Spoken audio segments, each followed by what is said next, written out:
am sure sports. You know me there, I'm coast to coast representing. I mean, I say this is righteous representing for Omar. You don't know, come get the sports over here from near and far. Boy.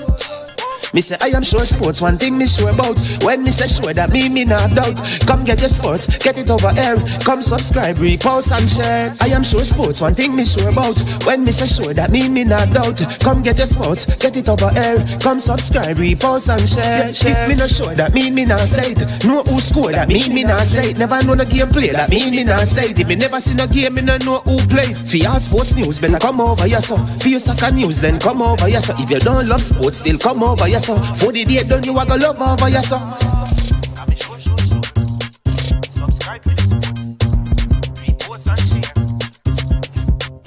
So when it comes on to behavior concerning football, Jamaica is decent. I am sure that if we can get all of these things done, set in place by the end of April, it gives us enough time before the World Cup campaign. Not afraid of no Brazil, no Argentina with these crap of players. We are good enough. Remember to like, subscribe, share. Listen, comment, let me know what your thoughts are.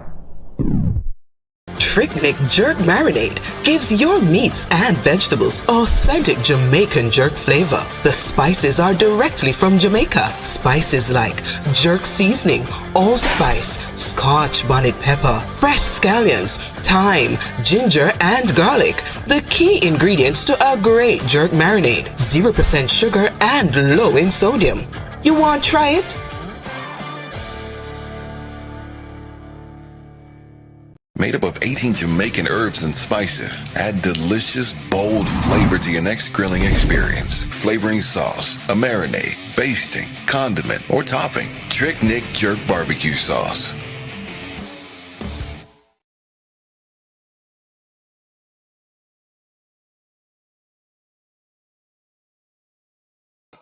All right.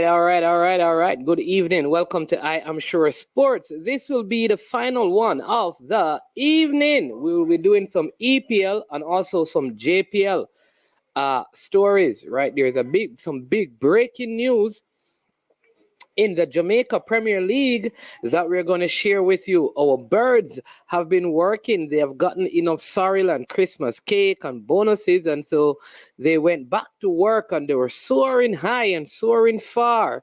All the way over there in Brazil, they picked up some information and we will be sharing that with you. But before we get into local football, we want to give you some updates as to what is happening on the international club level, and we'll be talking about the EPL. Yes, the EPL.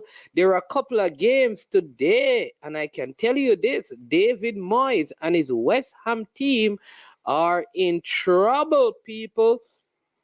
Yes, West Ham, they lost to Brentford 2-0, and this was a home game for them. Goals were scored by Ivan Toney in the 18th minute of the game. And then Joshua Da Silva, the former Arsenal Academy player, scored the second goal. Yes, Joshua Da Silva scored the second goal in that game to give Brentford a 2-0 victory over struggling West Ham. Right, Mikel Antonio. I mean, of course, let me give you the Jamaicans that were on display. As you know, in the Brentford back line, out of 5, Ethan Pinnock ended the game with a 3.6 rating. So he did well enough, right? Had a good game. That's Ethan Pinnock. All right, Mikel Antonio was a substitute. He came on late in that game because Skamaka started up front instead of Mikel Antonio. So West Ham losing again after losing 3-1 to Arsenal. They came and they lost 2-0 to Brentford. Brentford, who in their last game, they had a 2-0 lead that they surrendered to Tottenham. This time they were able to hold on. And then Liverpool, Liverpool also played today. And Liverpool, they came from behind again. Liverpool and Tottenham must be the comeback kings of the Premier League. They conceded the first goal in one more game, and that was today. Dewsbury scored for Leicester City early in the game in the 4th minute. But then down the other side, Fayez scored 2 brilliant goals. Yes, he scored 2 for Liverpool, 2 own goals. The Belgian centre-back scored, and those 2 own goals really gave Liverpool the victory. But I must say this, though, that Darwin Núñez, if Liverpool wants to finish in the top 4, listen, Darwin Núñez will have to put away all of the chances that he's getting, because he's making things very, very, very difficult for his Liverpool team.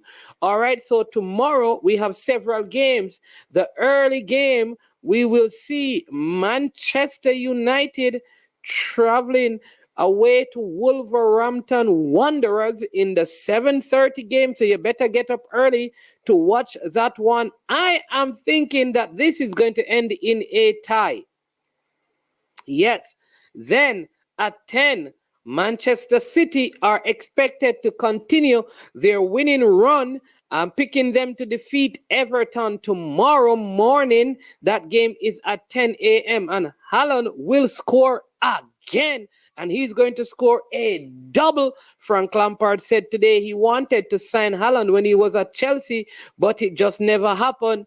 Don't know if it have helped him because he's now coaching at Everton. Now, Fulham will take on Southampton, and I think Southampton are trying to get relegated. I don't know why, but Fulham, I'm picking to win that game, and they will win that game by 2-1. Bournemouth and Crystal Palace, I think that's going to be a drawn game. Then Newcastle will be going up against Leeds United.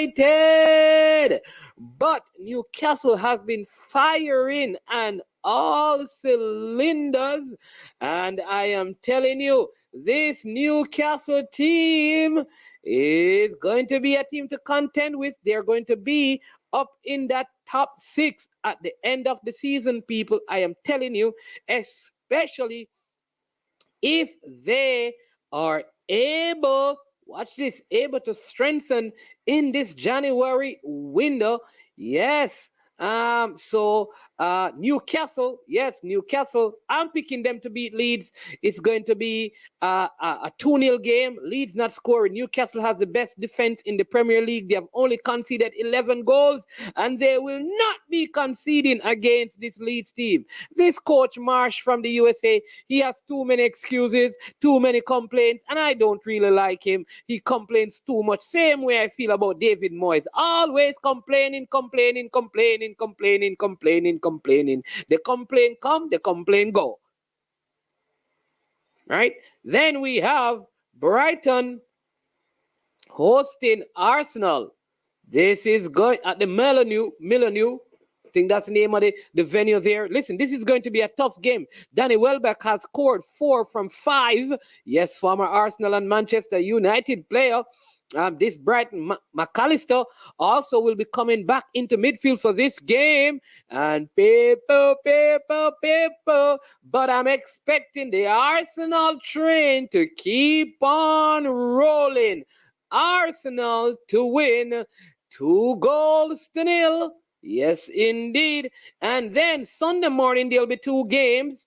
Right, the first game will be Tottenham Hotspurs looking to rebound from their 2-2 draw against Brentford, and Aston Villa, who lost in their last game to Liverpool. They go up against Tottenham Hotspurs. I'm telling you, people, this game, I think there's going to be problems because already, I don't know if you have heard this, but Unai Emery says he is not working with Emi Martinez, so he wants him to be sold.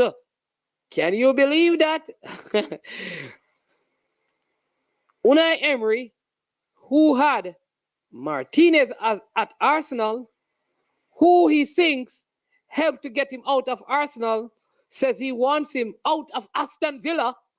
What will Aston Villa do? Will they release Martinez, or will they fire the new coach that they have just hired? we wait to see. And then the final game, Chelsea going away to play Nottingham Forest. I think Chelsea should win that one, but you just never know with Chelsea. They are one of those up and down teams. I mean, they are trying to buy the whole world to come to Stamford Bridge, but we will see. I see Duckland saying that Leeds will score against. Duckland is saying that Leeds will win. Wow. Okay, all right. Give me a score prediction for the games. Yeah. I don't know. I think Martinez will find a club easily. He's a good goalkeeper, but Unai Emery doesn't want to work with him. So, I don't know. Is there a team in the Premier League that would buy him? Let's see. I don't know, but I think he may be going overseas. Maybe Messi can do something to get him at PSG. All right. So we could be seeing Martinez either leaving in this January window or come the summer window. All right. So that's your EPL action. What's happening in the EPL. Also want you to know we did a great interview today with Amal Knight. If you have not watched it, please go back and watch that. And tomorrow, when you finish watching your games in the EPL at 3:30 on I Am Sure Sports, we'll have the chairman of the JFF Marketing Committee, Chris Daring, live on I Am Sure Sports. It's the last show of 2022, and I want you to be a part of it before you go off to your New Year's Eve festivities. All right. Big up Anita Winter. Bless up. 2K. True Blue, bless up yourself. Duckland says Martinez is stocks well high now. Easy to move. There you go. And he says Leeds will win by 1-0 in that game. All right.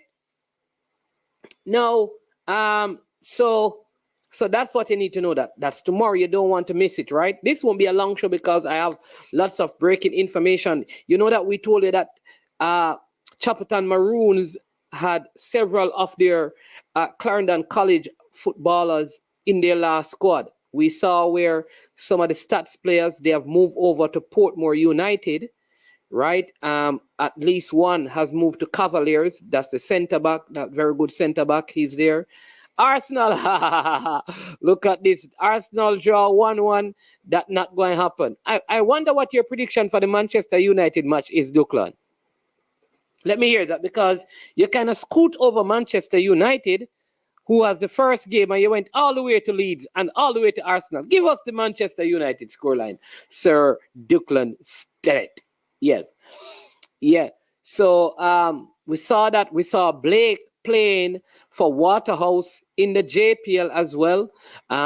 There's news surfacing from the Birds that the captain of St. George's could be heading to Malines United, and that's a place where I think he'll get lots of game time. We don't know where that is.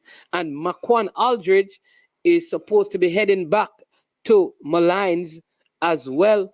Also, I have been told by my Birds that we could see Alex Marshall back in the Premier League come January, and that could be out in the East. All right, at the Farai Bygrave, we could be seeing him back in the Premier League. Rumors have it that he's heading out to the north. Lots of movement. Nicholas Nelson is back as well in the league, right? So lots of things happening. Strange things are happening in the JPL. How I knew that Duckland would pick Arsenal to draw, but Manchester to win. All right. Okay, Duckland, we cannot know where your heart is.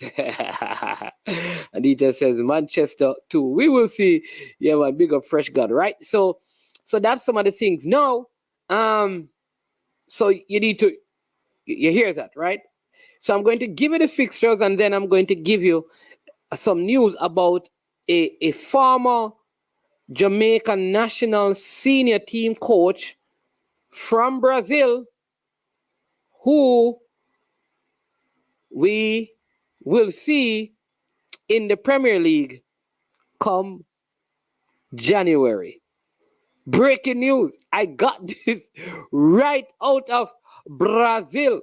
I have my scouts out there who were in the whole morning with, the passing of the great Edson Ariantes de Nascimento, Pele. And they said, in Portuguese, of course, they spoke to me. They spoke to me, and yeah, I got the scoop. So I'm going to give you that bit of information after we show the fixtures. Duckland said, so they flopped overseas. I think Nicholas Nelson contract ended. Atafari Bygrave contract ended as well. Alex Marshall, I know that his situation that he wasn't getting a lot of game time, they didn't renew his contract. So I figure if you were going to use flop, you could probably use it. But with Atafari Bygrave, he had a good time for the spell that he was there. It wasn't a long, they just did not renew his contract. That is Atafari Bygrave. That I know for sure. And for Nicholas Nelson, it wasn't a long-term contract that he signed. So he's going to be back. Right. Fresh God is, I think, saying the same thing. He says Duckland Stennett, one player flopped, the others got 6-month contract and did well, but the team didn't re-sign them. All right. Big up Jody and Henry. I don't know if you're asking that, like, where is he going? Like, you don't want him a Harborview. You're saying, where is he going? Can you tell me? I don't. So I'm not sure how the question is being asked. All right. So, but I think Fresh God has answered that question. But I'm going to get to the coach and tell you, I'm going to tell you how I think it's going to work, because remember, the team that he's rumored to be going to, and well, he's going to, is Chapleton Maroon. We're going to talk about the possible capacity that he will be operating in and how this will affect, like, coach Lenny Hyde, who is, based on what we saw from this Clarendon College team, he got them promoted. He won the Costa Cup. He won the Olivier Shield. And since he has been back, and Chapleton Maroons have been getting the results. So we don't know, but we're going to get down into that, right? But let me give you some of the fixtures that if you have time, you can go and watch a few of these games to support local football. So we have a full schedule this time around over this match week, match day, right? Which is week 8 of the JPL. All right, so there you go. So at Draxler Hall, there'll be a double header.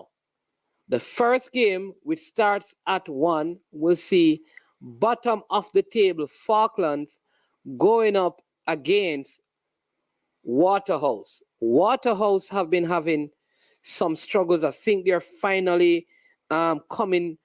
The team is gelling, and they're replacing, because they had lost a lot of players. So they have finally been able to replace some of these players. All right.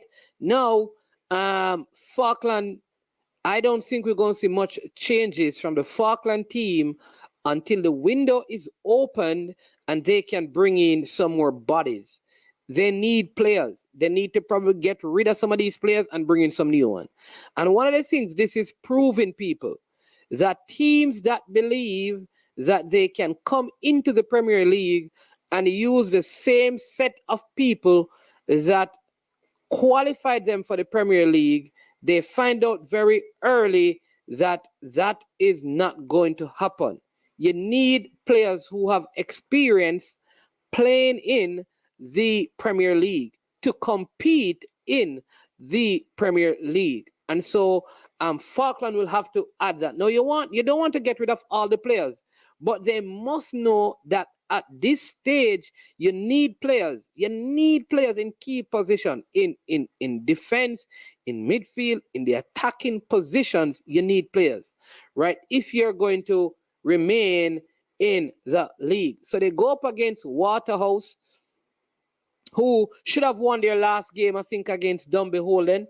They squandered a brilliant opportunity at the end, open goal at the end of that game that could have given them a 1-0 victory, but they lost. All right, the second game starts at 3:15, and the high-riding Mount Pleasant, coming off a 5-0 victory over Malines, they go up against Montego Bay United. As you know, Montego Bay United is coached by Donovan Ducky, who coached at Mount Pleasant. They don't score a lot of goals, but they're a very hard team to break down.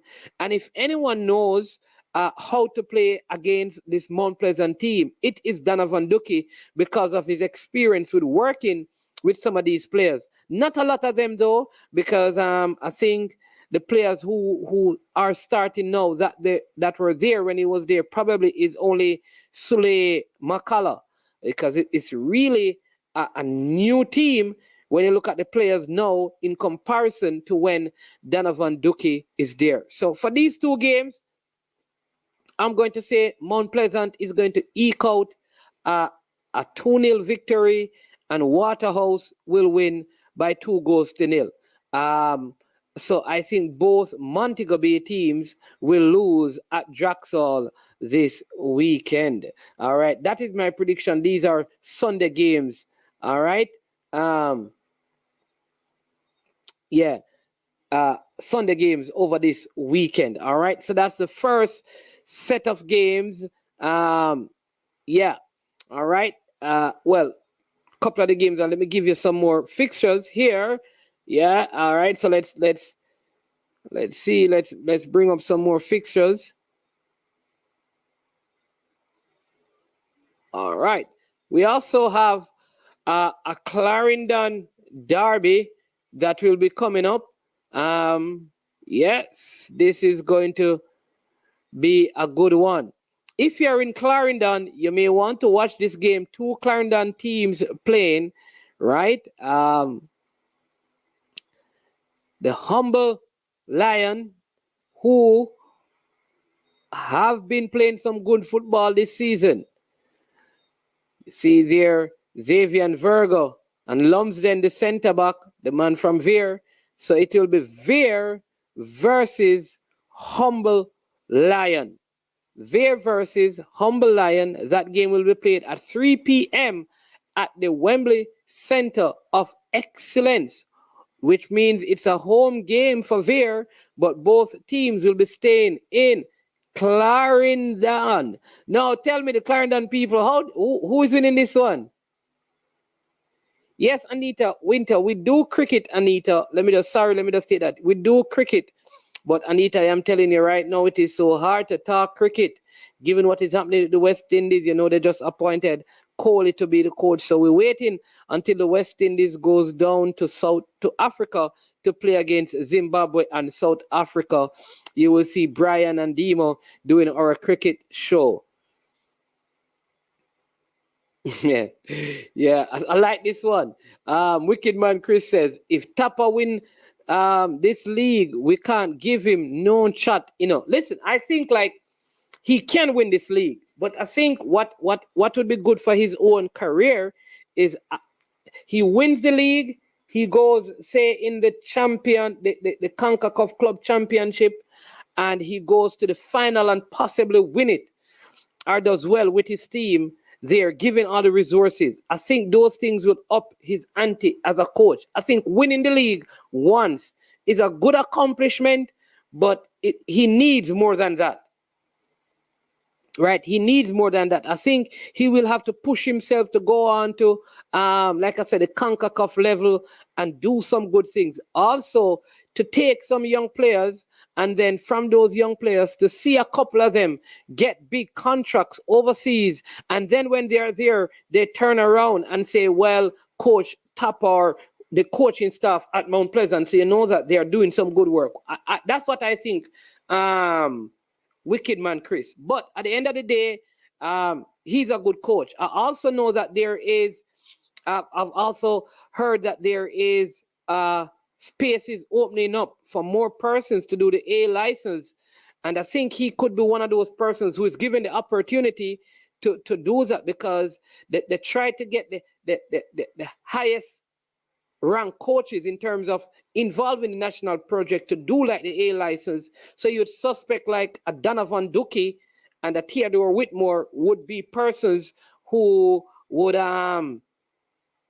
be called up for that. Persons involved in the national program to add to the group who originally did the A license courses. So it would be good to see him get the opportunity to do that along with Donovan Duki and probably like a Xavier Gilbert, who is part of the female program, to give them the opportunity to go and do the A license course that is coming up in short order. That's just management thought, you know? Yeah.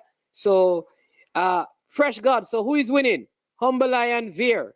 We don't have any Veer fans. I always wonder, where are the Veer people? We don't have any Veer. It seems like persons in Clarendon only support Humble Lion. I've never met anyone on social media who says they support Veer. Veer don't have any fans.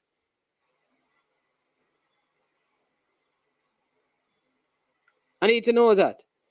We have the great Brian Myton here. How you doing, sir? Brian, welcome to I Am Sure Sports. Yeah, afternoon, morning. Go. You have a right to say afternoon.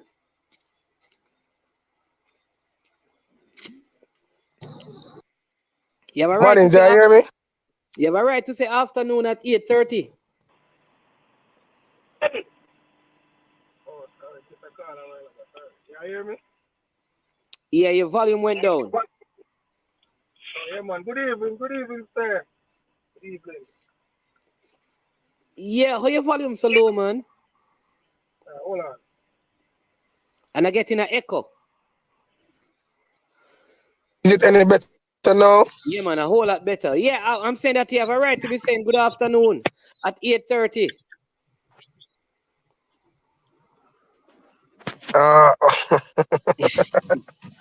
Yeah, good evening. Good evening to you and the viewers and things. Good evening. What's going on? Yeah, man, I hear talking about, just went through the first two games. The two Mobile teams coming to Draxall to play Waterhouse and Mount Pleasant. So Mobile versus Mount Pleasant and Falkland versus Waterhouse. And then the next game is a good game. The Mount Pleasant game. Yeah, man, come here. The fans are look forward to it already. You know, the return of Donovan Duki. Donovan Duki, yeah. A good game. Yeah, I don't think he has defeated Mount Pleasant since he has left Mount Pleasant.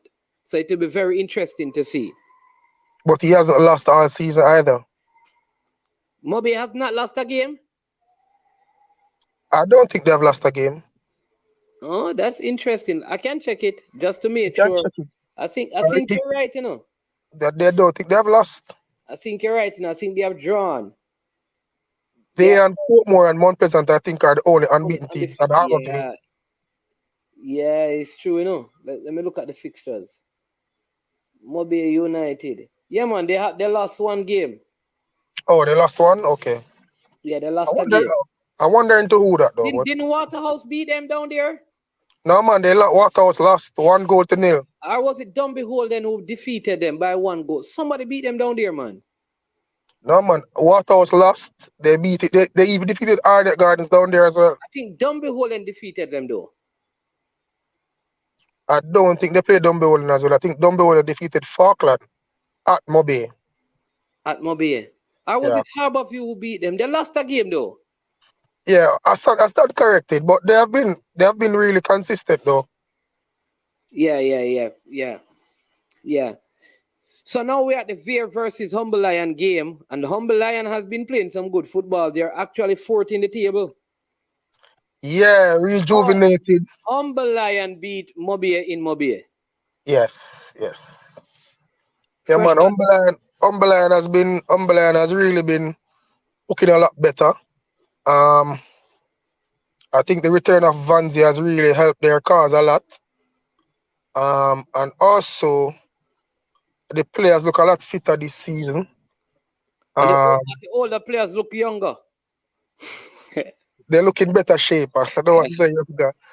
And I mean, when you have a team that is filled with experience and has been playing together for a very long time, because a lot of these players have either been at Umberland for a while or played together at clubs for a while. Once they are in good shape, it's not going to be very easy to defeat them because of their experience and their ability. So I mean, Veer have stuck with the same squad from last season basically. They too, though they have lost some games, but they have been they can be a lot difficult to score on. I think they have a very they have a very good defensive shape and stuff. But I mean, if I were to select a winner, I would pick Umberland to win by 2-0. Yeah, I think Humble Lion going to get the better of Veer. Although Linval Dixon seems to be doing a good job down there with his Veer team though. Yeah, he is. Because he was also, I'm wondering if any of the Holy Trinity player will be joining the ranks of Veer. Not Holy Trinity, Haile Selassie. Hail Selassie, I mean, yeah. That will be interesting to see. So that's game number 3. We're going to then go and look at we did the Draxal game. We did that game. Now we're going to look at the Anthony Spalding Sports Complex. These are the Sunday evening games at the Anthony Spalding Sports Complex, which is now Sunday evening. All right, those games, interesting fixtures. Let me bring up the fixtures and show you for those of you who are in Kingston, and you want to go and watch some good football on the 1st of January before you probably travel down to St. and to listen to Budge Banton and Barry's Hammond. You probably want to go and watch Cavaliers versus Tivoli Gardens. I don't know, man.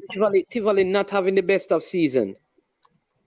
Yeah, I mean, that game should be a very interesting game. Tivoli has been up and down from the start of the season. But one thing with a Tivoli Gardens team, you can never ever write them off. They will just turn up on any particular day and just be very difficult to beat and can just take over a game. I think Teddy Johnson, getting his first taste of Premier League coaching as a head coach, I think he's doing a fair job. I saw him earlier in the season when Tivoli was playing in the under 20 competition, the preseason thing there. Yeah, he had a lot of the players, and I could see from then that he has a way of getting the players to really listen to him and do what he wants them to do, the younger players. And I think quite a few of those players have matriculated into the Premier League team. And so that makes his job a little bit easier.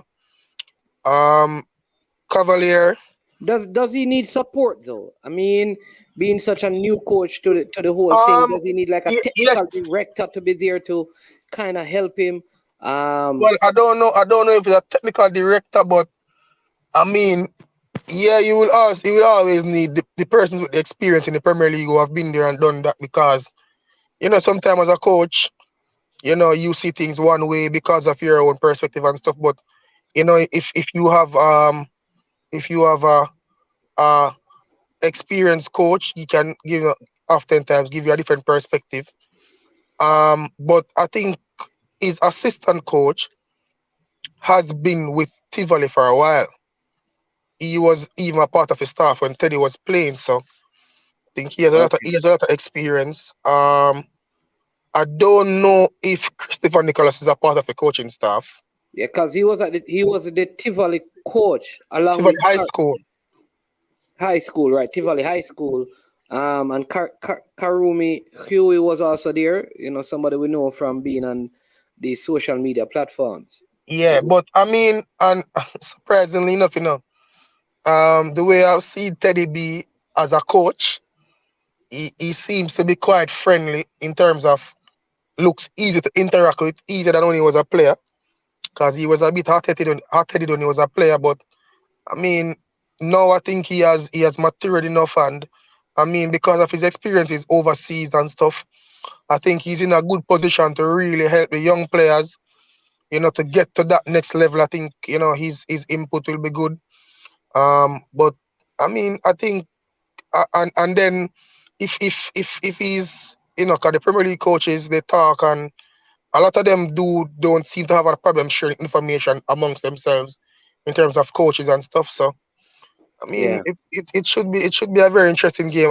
Cavalier, having coming off a win last week, and should have some additions to the squad. Last week You didn't know, they try with her? no, sorry, no, sorry. Having drawn it out of you, Yeah. who has been one of the most consistent teams thus far. I mean, they would fancy themselves getting a positive result. But when it comes down to these two teams, you can never really predict the scoreline. But I think Cavalier would win with the odd goal, and also Tivoli will be without their goalkeeper Nicholas Clark. He got a red card in the last game. All right. The Tivoli goalkeepers always getting red cards, man. Yeah, so I'm fancying Cavalier to win in the odd goal, 1-0 or 2-1, whichever. Okay, all right. And then what about this Chapleton team getting a lot of the Clarendon College players back into the team? And I don't know if I should be breaking the information now that I have, but they are making a move of astronomical proportions in the department of their coaching. Well, I know the news you are going to break, but I don't well. I don't know how it's going to pan out, because we have I am seen telling you. we have seen coaches that come from that part of the world here in the Premier League, and they have been sent packing in a matter of months. But this one is one of high caliber. I'm wondering where the resources would have come from to secure the services. But Someone of such high repute in the Jamaican Premier League. I'm telling you, Chapleton must be loaded down there. I thought this was Mount Pleasant, but Chapleton look like they have, surpassed the spending power of Mount Pleasant with this move. yeah, I mean, it should be interesting. I mean, when you have high quality coaches coming in, it all goes to make the Premier League better, and in result, it will allow Jamaica's footballers to improve. So it's always a positive and a good thing when that occurs. I must say the Chapleton Maroons team, I've seen them won 2 games this season. One, they beat Waterhouse, and then they defeated Mullines by a similar scoreline. Now they have a very good way of soaking up pressure, and when they get an opportunity, they put it away. That's Chapleton Maroons. Correct. It's So kind of funny because Arnett, like when we were doing the show earlier this week, the review show, I mean, Arnett had so many chances, but they tried to move the ball so fast to make bad passes. Chapleton yeah, are more methodical, and they pass the ball around position, almost like how Clarendon College play. correct. So they are more accurate in the final third because they are more patient in their passing game. And and, Arnett and, and I are- think they also, the players, they look as if they think a lot more about what they do, yeah, as Arnett opposed to the Gardens, Arnett players who are just always in a rush. yeah, they're always in a rush. They're trying to play so fast that they make a lot of mistakes. But when Yeah, but it looks really good. yeah, man, that's what I was going to say. So when it does work, they look really flawless. But having drawn a game last match day, which they probably thought they should have come away with a win. And Chapleton Maroons getting a point. I think they got a point from Bay United. I think. They 1-1, and they won the game before that by 2 goals in it. So they have not lost in a couple of games. Arnett has been struggling, because Arnett, well, I don't know if you want to call it struggling, but Arnett has only 2 wins so far, 3 wins, 2 draws, and 2 losses. Chapleton Maroon, 2 wins, 1 draw, 4 losses. No, hold on. Formula, I think, said he was an assistant for 1 full year. Yeah, man, he was the assistant for last season. And the season before, he was playing, and then he stopped half of the season.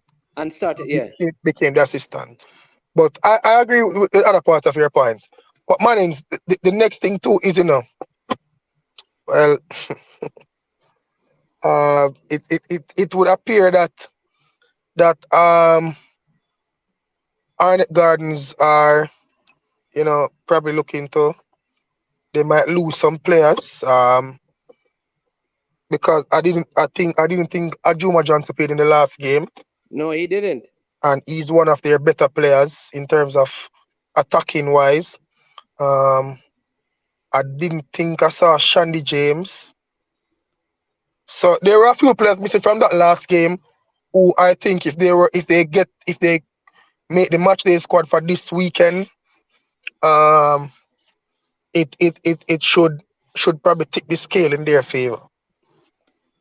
Yeah, but if a player is transferring, you think they're going to include him in the squad?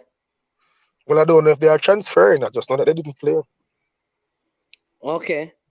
Yeah, but I just feel like Arnett has enough quality to get results if they just be a little bit more patient. You understand me? That's true. I just feel like, and then what's his name? Earl Simpson is back, which should help their defense as well. Because I think they have missed him. He has not been playing. They didn't start Martin, who is one of their key players. I think he came on for Guthrie. It appeared like Guthrie had some niggler or something and came out, and Martin came in for him. So they had some issues in that game. I still believe, like, Deacon can play football, but I think he needs to calm down and focus on his game, man. I think he plays a lot better coming off the bench. Yeah, I think he just need to relax and play good football, a good prospect, but just play football and leave all the other stuff, right? But I don't think Chapleton is losing this game, though. Yeah, I mean, Arnett Gardens, though, you can never count them out. I mean, when the fans come out and decide to support them, they can be really tough to beat.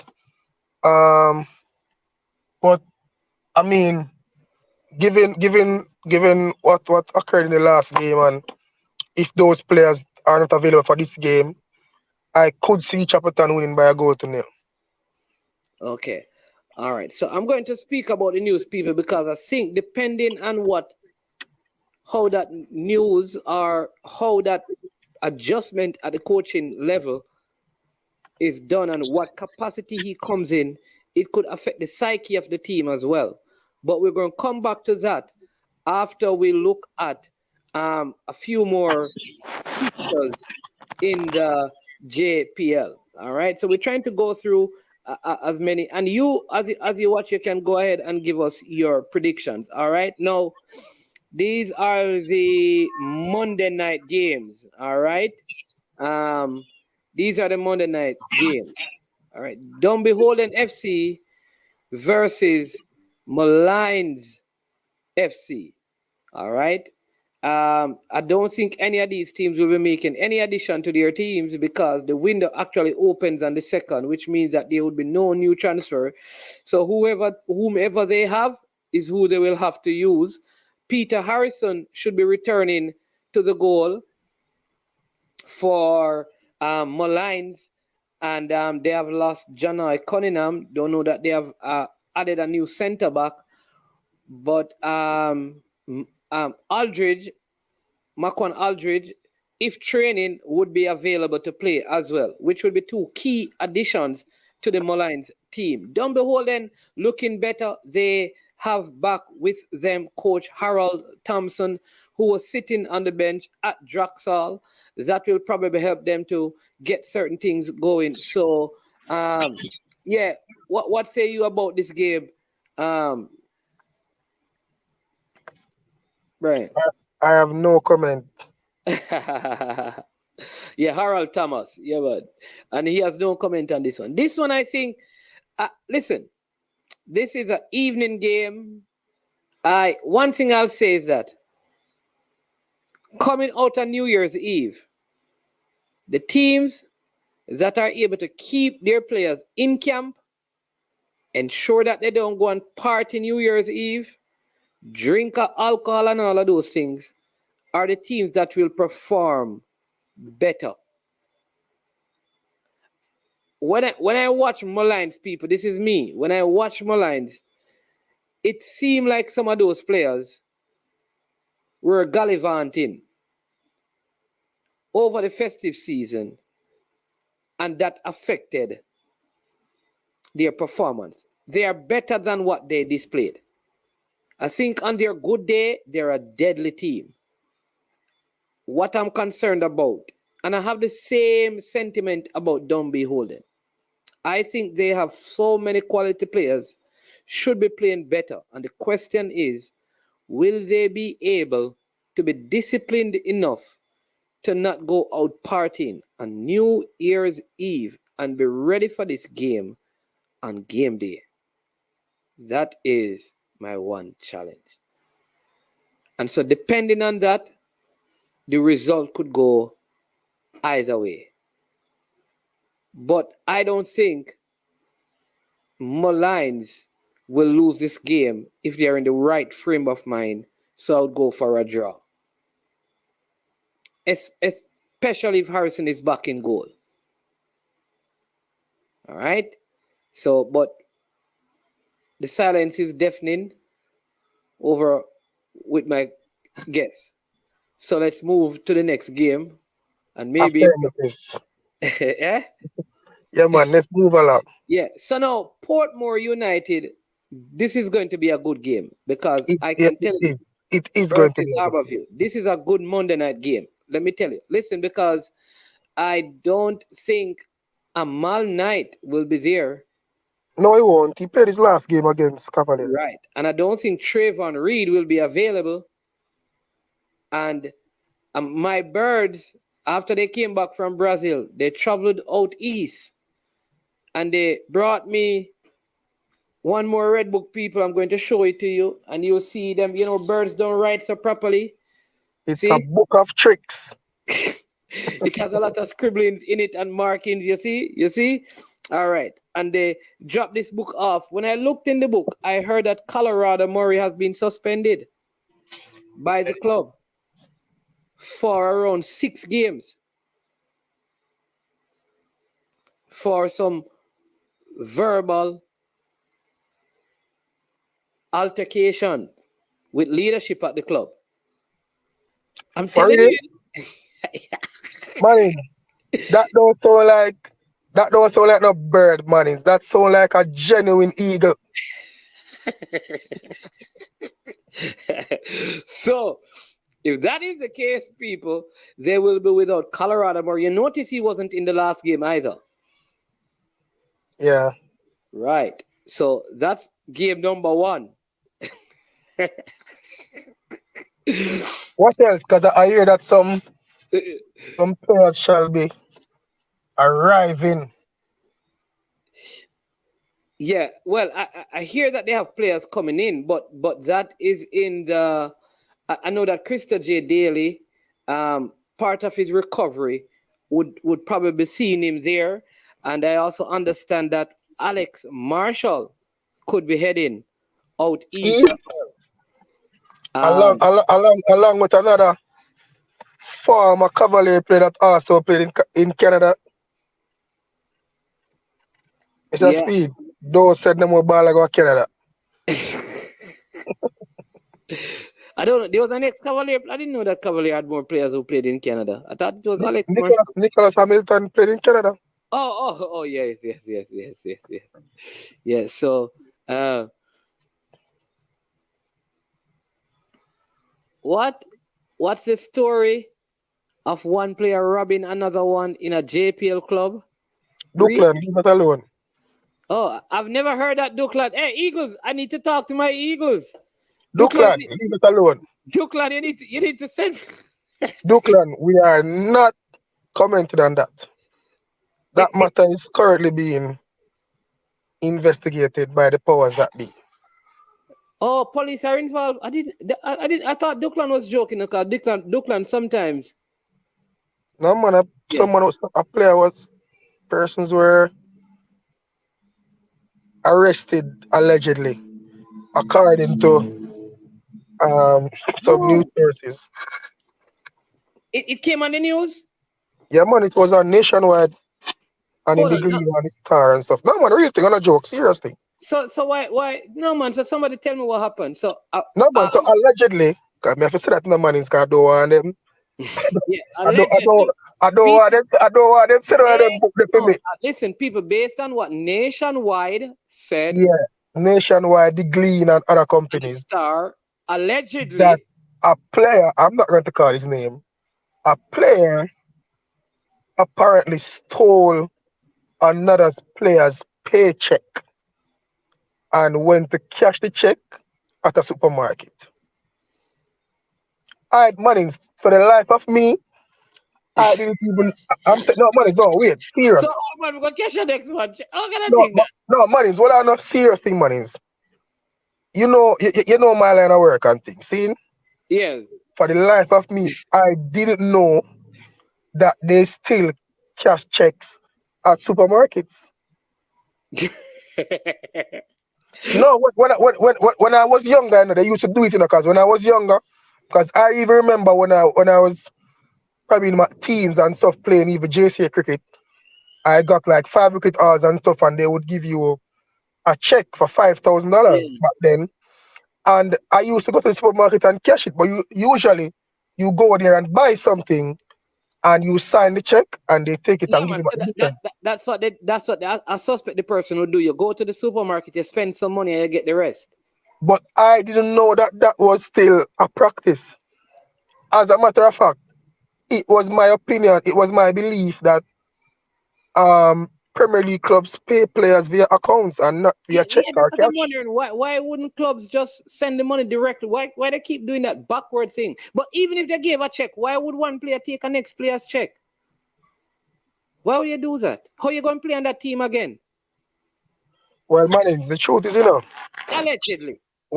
No, the truth is, each time when somebody's doing something wrong, they never think they're going to get caught. Oh, well. For some reason, they always think that they will get away. All right, seeing that you don't, let me read what this one says. Several charges have been laid against. Hold on there. This player a young player, man? Yeah, man. He was in the under-20 camp, training camp. Which academy is he from? He's from No Academy. But I call him name still. Yeah. Oh, my Lord. Young player, too? Yep, he's about 20 now. 19-year-old? Yeah. And also, it is said after that serious thing go on.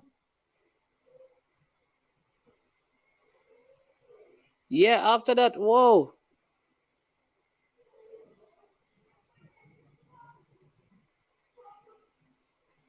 Whoa. Fresh God, leave that alone. Fresh God, move a comment there, brother. Nobody said that, Fresh God. Delete that comment there, boss. Because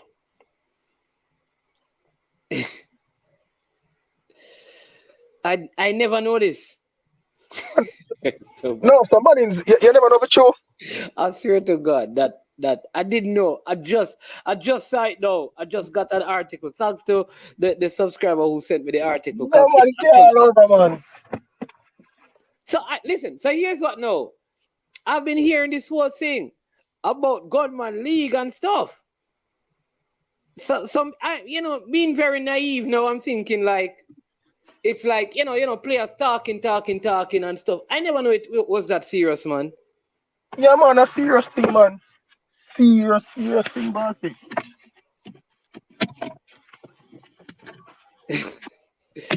Okay. All right. Don't tell us where we used to play for. This is serious. We're gonna leave it alone still. Let the police do their job. But Bridget, we're not getting enough pay. Try and find Mount Pleasant.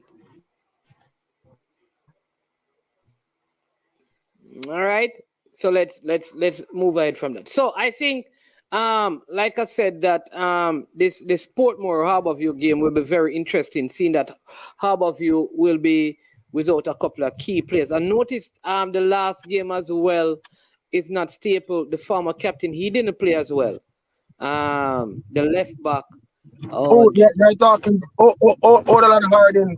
Yeah. I noticed Harding wasn't Yeah, there. but I haven't even seen young Bennett. Goalkeeper Bennett, I haven't seen. Bennett, but he's still at the club because when we spoke with Amal, we asked him, and he said that he's still at the club. So maybe he's going to step up now, to keep now that Amal will not be there, right? Yeah. Oh, Fresh God is saying he played versus Cavaliers. Harding played versus Cavaliers? Yeah, man, he did. Yeah, he did. Or Staple? Staple played. Both of them did. Both of them did. Yeah. Okay. Maybe because Talbot was the captain, we kind of miss. What's his name? No, man, Talbot is not the captain now. There's a player called Wellington. Ryan Wellington, he's the captain now. Oh, yeah. True. All right, so those are your fixtures. So some very enticing fixtures in the JPL this time around. Now, Unseen has put it out there that Coach Lenny Hyde will be losing his job. I don't know how this is going to work, but people, like I said, the Birds went all the way to South America, right? They met with somebody who was over there morning, and they were reliably informed that the former national Reggae Boys coach, Clovis de Oliveira, will be coaching Chapleton Maroons. Or let me say it this way, will be at Chapleton Maroon in a capacity of coaching, in a coaching capacity, which could mean technical director or head coach. But I find it hard to see how the head coach, Lenny Hyde, would step down. Like, I don't see how it gonna work. And then I'm wondering if that is the case, will those Clarendon players still want to stay? Like all of those questions I'm asking. So maybe there is an arrangement where he comes in and then he's a technical director. But based on how I hear Lenny Hyde speak about his program at Clarendon, it seems like he sets and writes the programs and determines what happens at all stages. So I don't know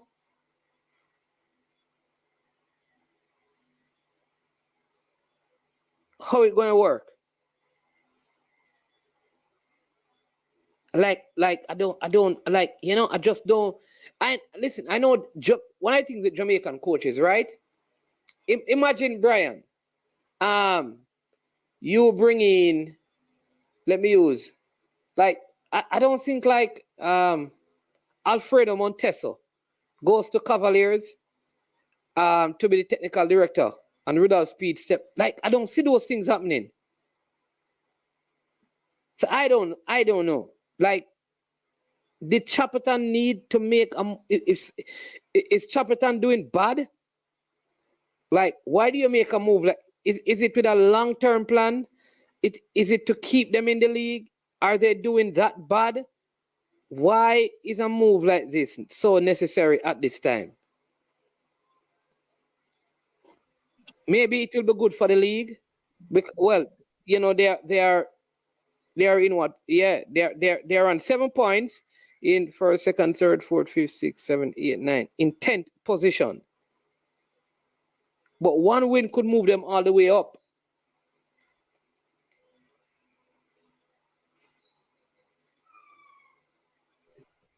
Yeah, Manning. I mean, to be honest, it was quite surprising. I mean, when the season just started, Chapleton weren't really doing that well. Also, they seem to be struggling to find players. Um, so I mean, there were even games where they had like 3 players on the bench and stuff, including a goalkeeper. But I mean, they won their last, well, from their last 2 games, they have managed to get 4 points. Um, so I would believe that they were on the mend in a positive direction. With the schoolboy football season being finished, and they're able to bring in some of the players who brought them up to the tier 2. I mean, I wouldn't think that there would be a coaching change at this time, but I mean, that's how football is. Maybe there are things happening that we don't know about. So who knows? Let's see. But I mean, a coach of that caliber, like I said, can only go well for the league. I mean, he'll definitely improve the players, and the players improve, and others want to beat them, then they have to get better. So yeah, and the coaches will have to improve to get the better of him as well. So yeah, I think it will do well for the league. Yeah, I think it will be good for the profile of the league. But I'm thinking, is it that he was, you just wonder about these things. Was he unemployed? Like, I don't know, man. Or maybe there were plans to bring him in from the get-go, but he wasn't available at that time or stuff. That could be a part of it too. Maybe he was a part of the plan from Listen, the this get-go. guy has coached national teams, He has coached Trinidad and Tobago, right? He coached Tanzania. He coached Jamaica under 17. Wasn't he the one who qualified us for the first time?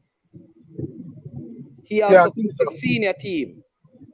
He was an assistant coach of the Brazilian team. Well, it looked like he hasn't really coached since 2016, though. Oh, okay. So he could have been, out of a job for a while. But I think it would be good for the whole profile of the league. But you just wonder sometimes if there's more to it. I know Formula and Rob Smith have their own theories. I don't. Rob, I don't know about that, Rob. I don't know about that, I don't want to say things that I don't know, but it look like Rob and Formula have some inside information. Inside information that I don't know of. You understand me? Yeah, maybe their birds fly low. Yeah.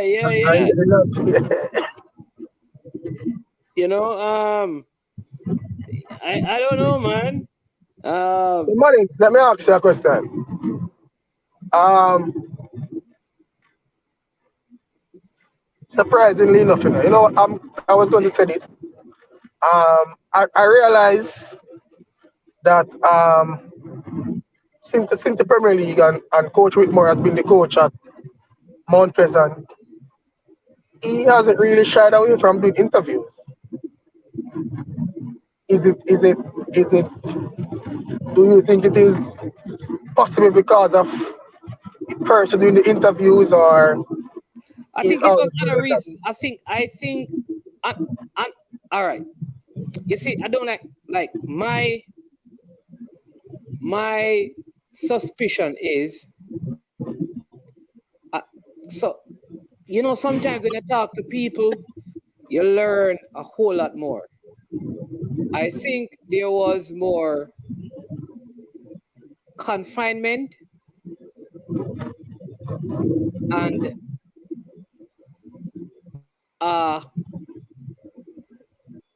like, let us control this. Yeah, because I mean, I've even seen him at games even when we played against their team. I mean, before the game, he Come came over over and and he talk to spoke to. people. Exactly. Yeah, and even after the Exactly. game, he was there with Alex, our coach. They had a quite a lengthy conversation. Yeah, It would man. seem. Yeah. So I mean, I don't know. Personally, because you know, I've never really met him individually before, but given because of the Premier League and I've been closer to him.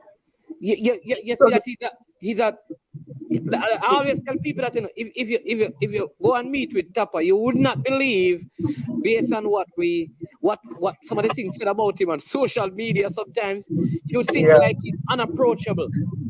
he isn't. I keep on telling people, you understand me? But one thing I know though is that it is occurring to me more and more that there was some sort of influence beyond him in certain selection process at particular times. Okay.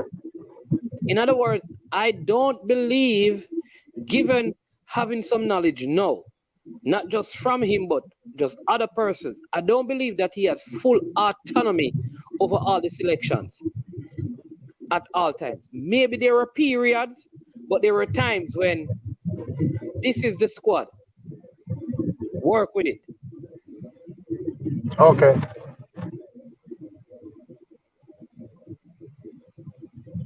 Okay. But you know, I have to be, because at the same time, I can't put my finger on it and say, here is where it's from. But just listening to people not trying to say things, they share a lot. Yeah. He seems like a really cool person still. That's my perspective. That's my opinion. Family said, then boss, wait, no, don't tell me that already. Yo, formula. Hey, hey, formula.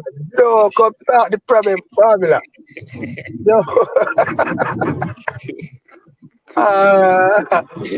Is that what I read them more formula comment them? Yeah.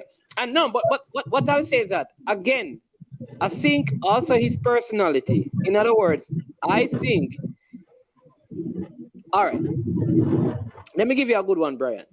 So remember the whole thing with Andre Blake.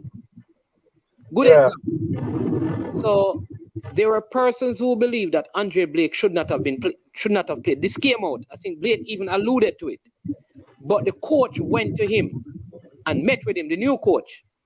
And that is how he was included. That was clear out there, given the statements. Yeah. I think if it were Whitmore, he would have just leave it. Oh, okay. Okay. You understand what I mean? Yeah. While the new coach says, no, I want the player, I'm going to talk to him. Like, I don't personally believe that, you know, stop out one fight it. Yeah. Because him seems to have the easygoing thing. Exactly. So them say him now go play, him probably upset about it, but him say, you're a phony thing, you know.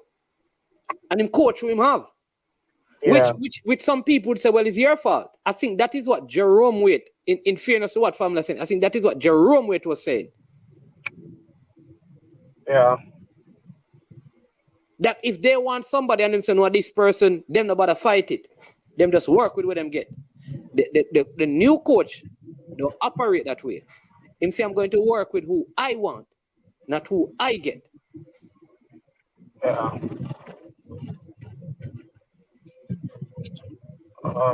So it's very funny. But it is. I find it very interesting though, because like, why would Chapleton, make this move? I mean, yeah, I think like I'm thinking like the top coach in this league right now in terms of pay, he's either going to match it or surpass it. or surpass it. So will this now say to the players, but you can pay we? Is this the best investment? I don't know. What is the end game? Do they believe that if they get this coach, they can win the league? So it's worth the investment. Because the JPL is not easy to win, Yeah, that's a fact. That much I know. People, if we may call it what you want, but it is not an easy league to win. Yeah.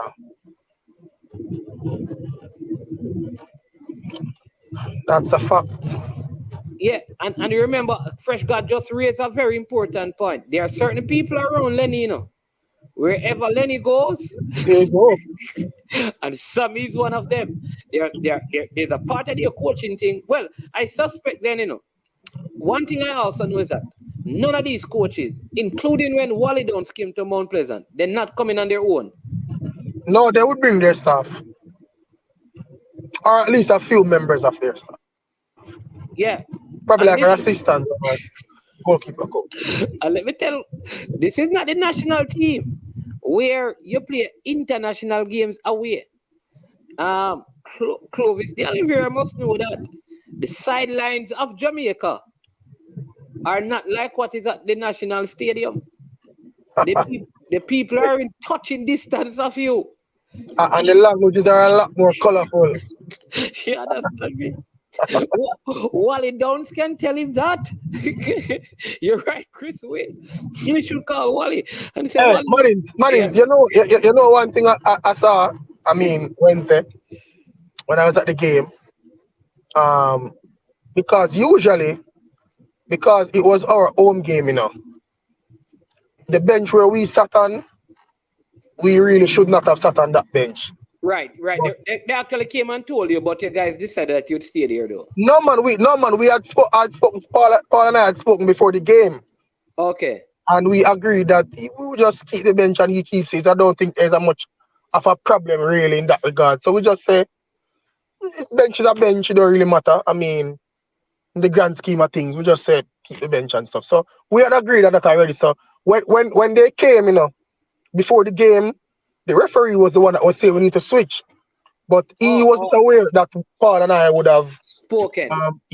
Agreed upon that already. So what happened was the Mount Pleasant owner was sitting behind our bench. And Martins, I tell you, there are some people in the stands that I'm telling you, they really give it to him, because there are some Senton people down there who think who want Senton people to be playing for the team. Yeah. And I'm telling the Mannings, they really gave it to him. And surprisingly enough, it didn't seem to bother him one bit. He was just there. In fact, there was a point when he was even engaging in conversation with them, and they went back and forth and laughed, and it was when I was looking at it, I was like, this is how I would like the owners of clubs and the fans to get along. Like, He might be temperament. No. He has one thing he's not going to get, like, he's not going to get disrespect. Listen, you and I know that. If all right, I am up in the stands with your manager. and I tell you, brother. Alicia, your very manager got livid. So it's a difference. People, what Brian asking for, not going to happen. The temperament of Peter Gold, the manager of Mount Pleasant, is completely different from that's true still. That's true. some of the things that they're saying out there. You say that to some of them Jamaican manager, yeah, them come tell police and take you out of the stadium and hey boy, don't come back and how you think you be? Yeah, man. But man, I'm telling you, there was even a gentleman down there telling him that, hey, you're not winning the Premier League until you bring Sentan people here. Yo, it was, I mean, I was there and I was like to myself, I was saying, any minute now, this gentleman is going to be removed. And Mr. Gould was just, he was just okay and him just smile and him cool and him just not make nothing bother him. Yeah. Listen, so you're a manager, right? Because your manager was up there. And the penalty, all right? There was a penalty awarded against you. No, the player's hand was actually close to his body, you know. But the ball was going into the goal. So the referee gave the penalty. Now, if the referee did not give the penalty, it would not have been a problem, you know. But the decision was not like a bad decision. All right? And he was upset. Then you had a player who got red carded. And the people up there says, what a player crazy because the player, I think the player already got actually hit somebody before, you know, and got a yellow card, if memory serves me right. Yeah, man, we were about to take him off. But he came on as a substitute. No, man, he started. He started, but he got a yellow card for hitting somebody, and then him go and elbow the person and get a straight red. Yeah, but I'm saying we were about to take him off. Maybe need vex. I don't know. But yeah, man. You see when that happened, like if that happened to Peter Gould, I'm telling you, he would have just. Is he crazy? What is he doing? And then when he meet with the coaches, you talk. But your manager was upset. So I think the temperament thing is kind of different. Yeah. That's true. But man, another point to it is when you have a lot of money, maybe it calms you. Yeah. And listen, here's the thing now. I don't think he feels threatened by the people. He doesn't. He generally, to me, it doesn't seem that he like he's not afraid. Like I wonder if this guy he knows that nobody out there is going to lay a hand on him. The people them love him, man. And they love what he's doing for the parish. There you go. Him cool, man. But him cool still. He's really cool. But the thing though is that how many people from Mullines play some Mullines? You have a lot? No. Because I'm saying that generally people from your when you have teams, you know, if you have a team with the players from the community, a lot of times those teams struggle, you know, because the communities are not big enough for you to have a squad full of them. That's just it. Really, do you find that it's probably like a Tivoli? Because when you check like Mullines, you have so many teams here. If you're in Tivoli, it's like one team in Tivoli. One team right there. So everybody have to pay for it. It's not like you have Mullines United and Mullines is close to, you have like you have other teams out there like Lindus Road may have a team and yes, may have a team. You understand what I mean? Yeah. So all of the players, but like Mullines, you have to find people. Senton have 2 minutes, you have to find people. Fresh got ask the same thing. I doubt anybody from Effortville play for Humble Lion.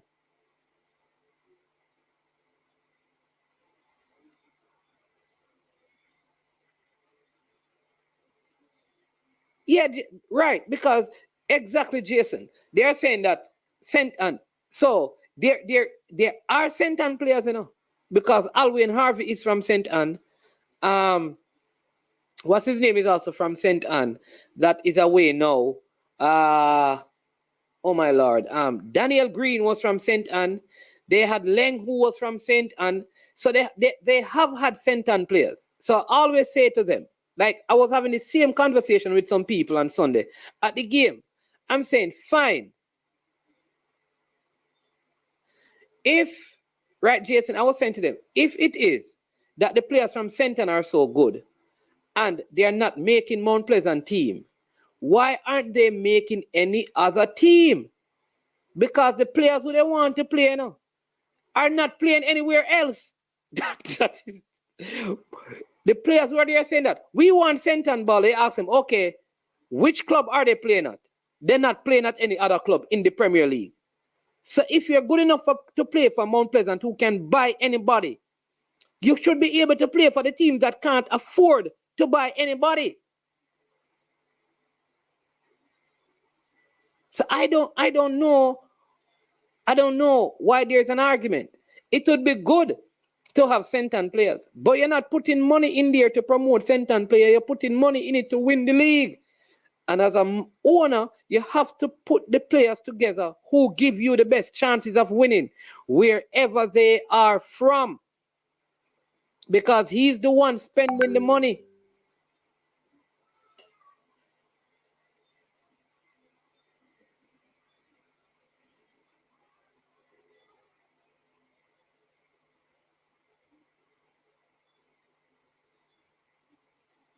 All right, so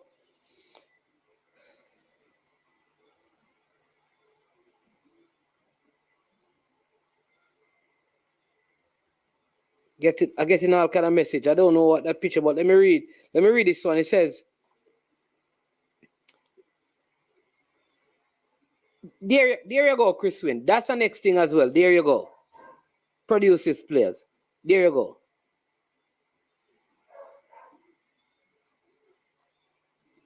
Thank you, Omar Fowling. So good points, those. All right, so I got this from one viewer.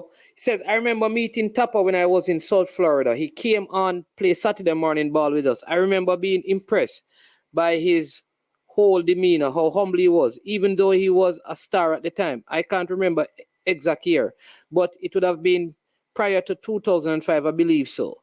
I didn't like the disrespect being hurled at him while he was the coach of the national team this last campaign. The personal attack was unfair, especially when none of them has ever met the man. In fact, yeah, right. Which is what I've always said to people. I say, listen, you can talk about the man coaching pedigree and all of that and same.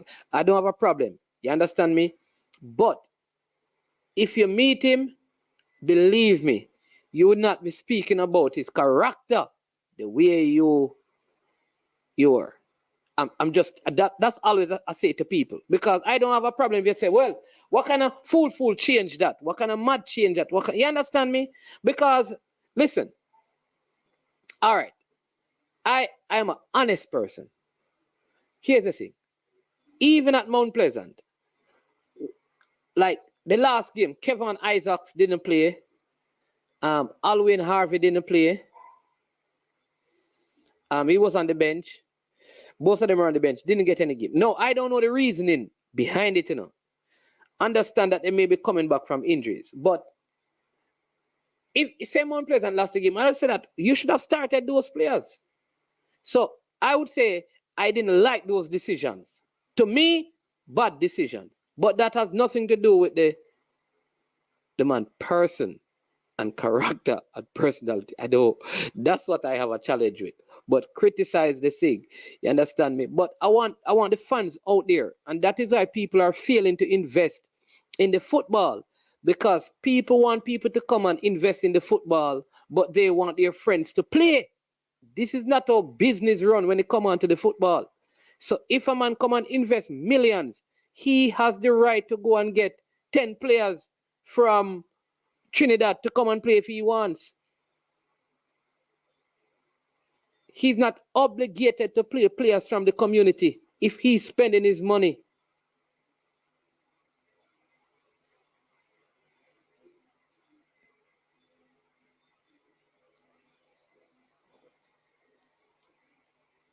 You understand me?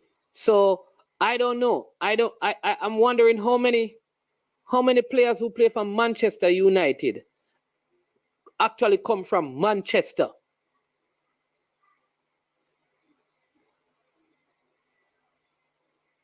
How many persons who play for like Arsenal who is in North London? How many of the players actually come from North London?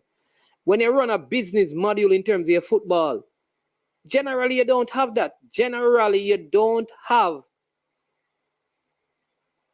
players. Oh, one. Your fresh guy telling me Marcus Rashford. There you go.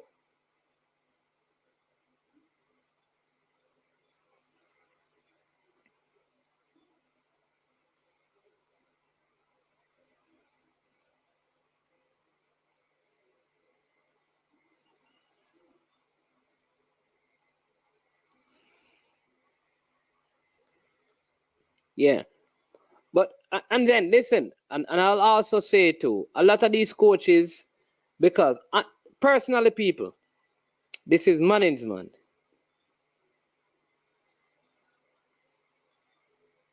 Personally, all the coaches in the JPL and their assistant coaches and their coaching staff, management have to big them up. I've never yet tried to interview one of them and them say, no, or them have honestly, everyone, I can tell you from the Waterhouse coaching staff, Harbour View coaching staff, the Arnett coaching staff, you know, the Mount Pleasant coaching staff, Chapleton coaching staff, Dunbeholden coaching staff, Tivoli coaching staff, Mr. Waterhouse already, Cavaliers coaching staff, Veer coaching staff. Well, I've never yet actually, I don't meet Linval Dixon, but somebody I've had conversation with. So I don't suspect there'll be a problem. All right, Mobile United coaching staff, Falkland coaching staff. I've not yet come across any of them that said, "Who? No." To be fair to them,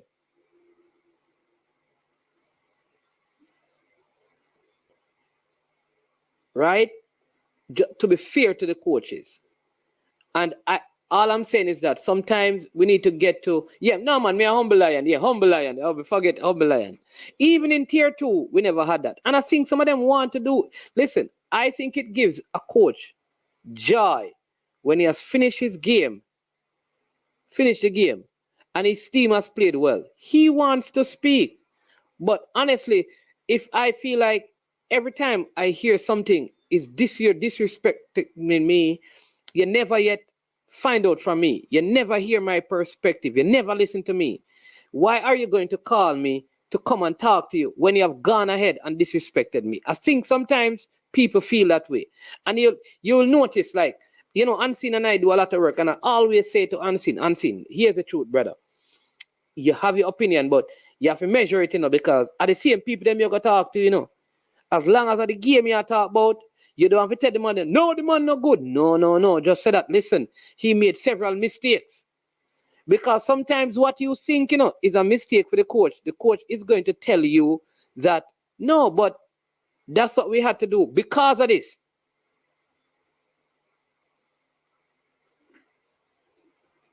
So even if a man lose a game, you're idiot, you know, you're done, you know. I want to, you don't even move from us and left us a car, no good. No.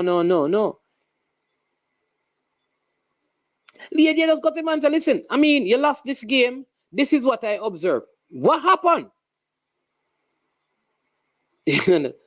Oh, Daxley's injured. Peso. He has an issue because he has an injury issue. They have a couple of injured players. Nicky Daly is training. Andre Fletcher is also injured as well. Devante Campbell got a injury in the last game as well. Something on his hip bone. So he could be out for a while.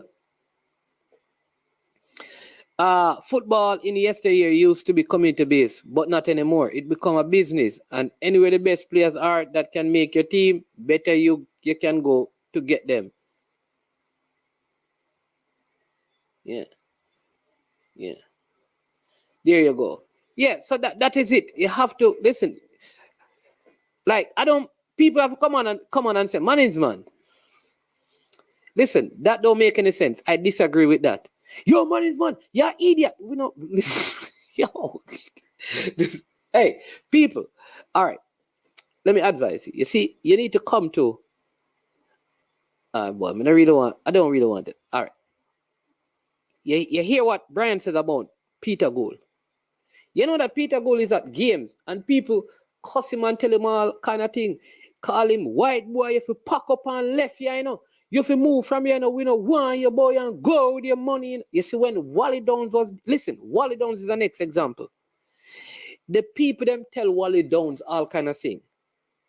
You know that him never look around and respond to the people. You know that he's at Mount Pleasant now, and every time the people them see him, them big him up, the same people, you know. Show him respect. You know why? Because he has never responded to them in a disrespectful way. Watch this. There are coaches who have come there, and there are people who hate them. Because you see, when they are spoken to by the people, them turn around and cuss the people. I can tell you this. I've been to a lot of games. I can tell you this. One of the coaches who will not respond to you is Coach Theodore Whitmore. Yeah, man. Even the coach from yeah, maybe they never coach from overseas too, you know. Yes, that is true. So why them deal with them so? And they do a lot from formula. Listen, you have some people there. Even me, you know, I know some of the characters. You know, football fans, and I want to say to the people who go to the games, we need to do what Qatar did. You know that they said that it was one of the best, the least amount of incidents happened at this World Cup in a long time in terms of fan altercations and stuff being mashed up and all of those things. And there's a part of it is because there was no alcohol. You heard the whole story with Budweiser, that Budweiser major sponsored, and there were shipment loads of Budweiser that were not allowed to go to the game, right? So here's what happened now. So they said that, right? So a lot of things have happened in Qatar, right? It just never happened. Any at all. The people from England who were known to be hooligans, even they went there and they behaved themselves. What am I trying to say? People, you see them your sun hat here and white rum no go together. And I find it that the people who drink the most alcohol in the sun hat give the most problems at football game. And I think maybe because they are sponsors. But I have a problem with that. I think you cannot have a football game and allow people to get intoxicated at the venue. Because white rum and 3 o'clock sun, no good. No, it no good none at all. And personally, I think that is one of the problems. A lot of times when you hear this, you look where it's coming from, the people are drinking and smoking heavy alcohol.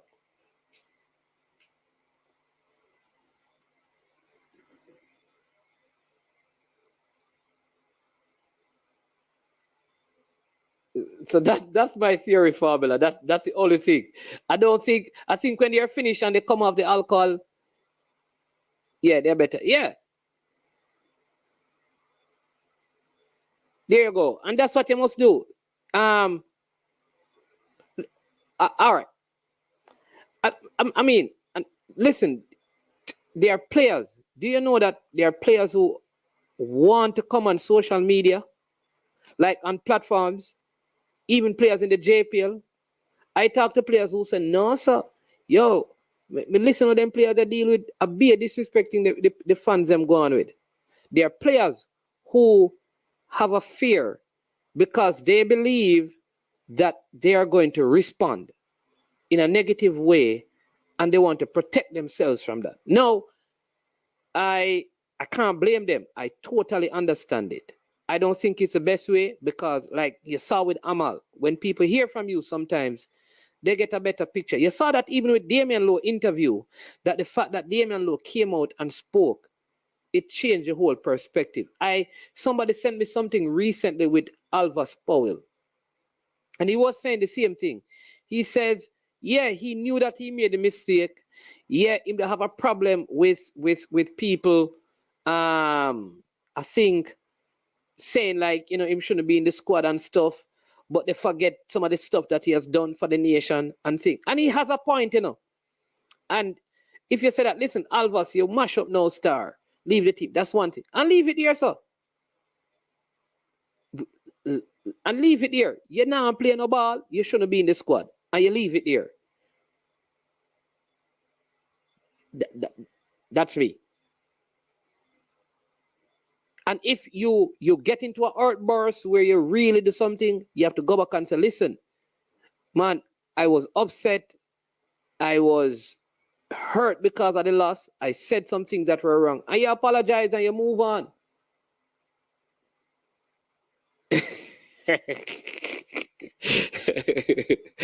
I am telling you, our falling, you're right. Yeah, man. And he played well, Peso. He played well. My name's man, Wally and Gould from England. They've used to worse abuse than that. Hey, but isn't that what I'm saying, Famila? So their temperament mean that they don't respond.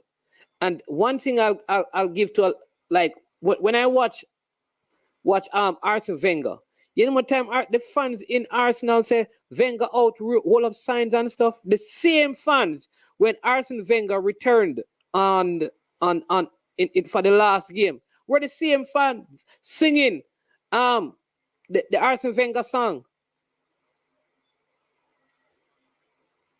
But if you respond and start carrying on, you turn the fans even more against you. Yeah, I agree, Fresh God. I think the rum is the problem.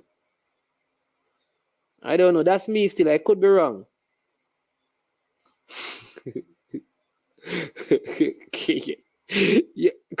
You get that right. Certain man take bud up. You understand me? Certain coaches, do certain things with certain coaches. You hear me? I tell you that.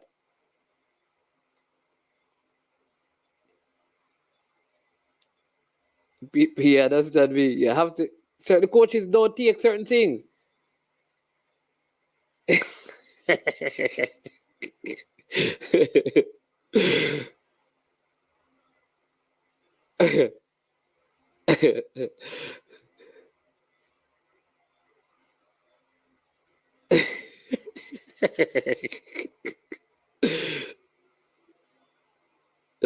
The forward from Portland, I don't know. Listen, it's going to be hard for the forward from Portland to make the squad. He was training early in the season. Daxley is injured, Peso.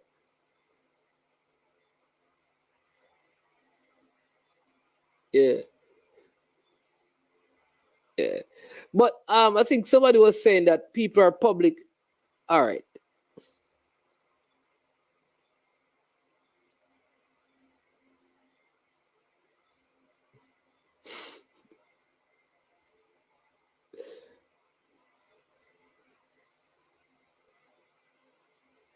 Oh. Yeah, man. I'm not saying you can't drink, but man, you can't get drunk and son will cause it to get drunk. Yeah. Yeah. You're right. The people them crazy, man. I'm telling you. Omar, you can't follow. We're not going to agree on this, right? Yeah, people are going to say whatever. I understand that. Omar Foley, imagine, right? You say you support a team and you are at the sideline, right? The player playing hard, and score a own goal. And you start telling about, listen, I've been in the States, so I hear certain things. Trust me, from my experience, you see the Jamaican one, them licking at your heart. When a Jamaican, I got this here from his standing up, brother. It lick. Listen, there are certain things people will not say Them now will call it certain things because they know that you'll be taken out of the venue and you can be sued. In Jamaica, you know, at a football, players know this, you know. There's nothing that people will not tell you at a venue in Jamaica. People will tell you that, boy, you know, come from your side, you know.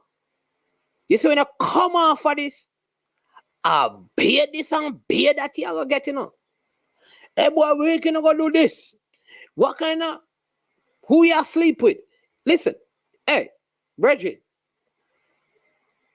I understand that you have to be strong. Because I always tell people, if you can take the kind of abuse from the Jamaican fans, you can go anywhere and play sport in the world. Because when a Jamaican tell you a bad word and what them call dirty things, brother, it's different from anywhere else. It connect. And all I'm saying is that when you have players representing your community, a team that you support, you have to control what you say, man. No, man, and anything goes, man. Me not agree with that. You have to control what you say. You have to control what you say.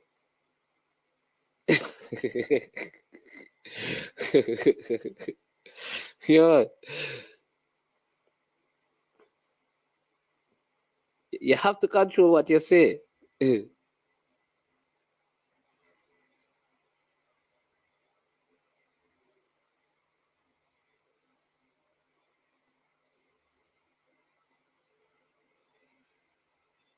Yeah, be supporter. The man them attach you with every them tell you them, listen, when you try and score a own goal in a certain stadium or for certain teams. I really think some of you have not been at some of the football games. I mean, you see, since this heap of drinking, first time, I don't know, growing up, I don't know, I didn't believe that people were drinking so much alcohol when I was playing or when I was, watching games with my father. Brethren, when I walk into a lot of the stadiums, the smell rum. It's a staple in the hot sun.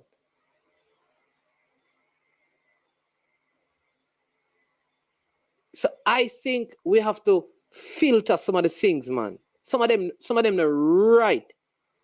Some of them are not right. People, listen, we threaten people, you know. People tell ball, people tell referee. You think you can really tell a referee, say you're gonna do this to him and him family when him done in the States?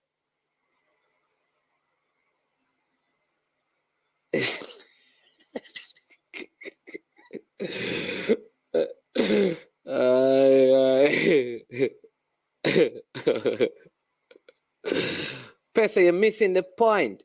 I'm not talking about Pesa. The ballers them not thin skin. The ballers are still playing Pesa. The thing wrong. The ballers are still playing. Listen, I see Benbow got people cuss Benbow and Mount Pleasant and him still play with a smile. The ballers are still playing. I am just saying it is wrong. It is wrong, brethren. How we deal with the referees, the coaches, it wrong.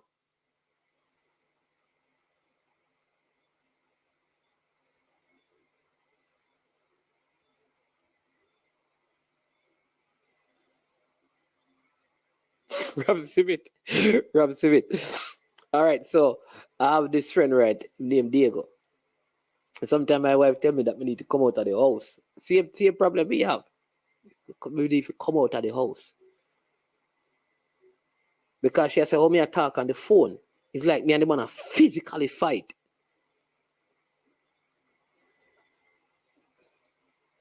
So I understand your plight, brother.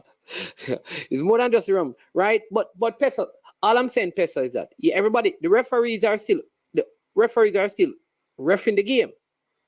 But we need to filter some of the things, man. It's wrong, man. Why you think people don't bring them kids to football games? You the beside a man, I tell a man, say, yo, you know, see, if you're dead and the whole of your family have to move from as a kind of, no, it is wrong, brother.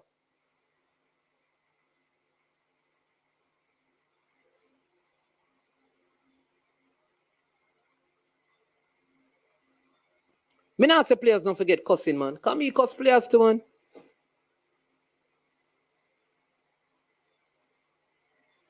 Me cuss players too, you know. Me one thing, you know, you understand me? Me run my fun too, you know.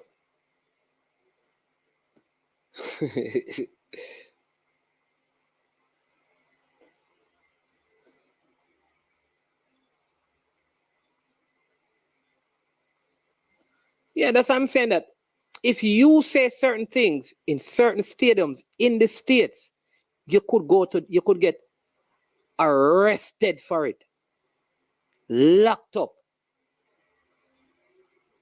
go to court, be sued. Some of the things go too far. Fresh God said the people them just mad without the weed, the craving, and the rum. Yeah, maybe.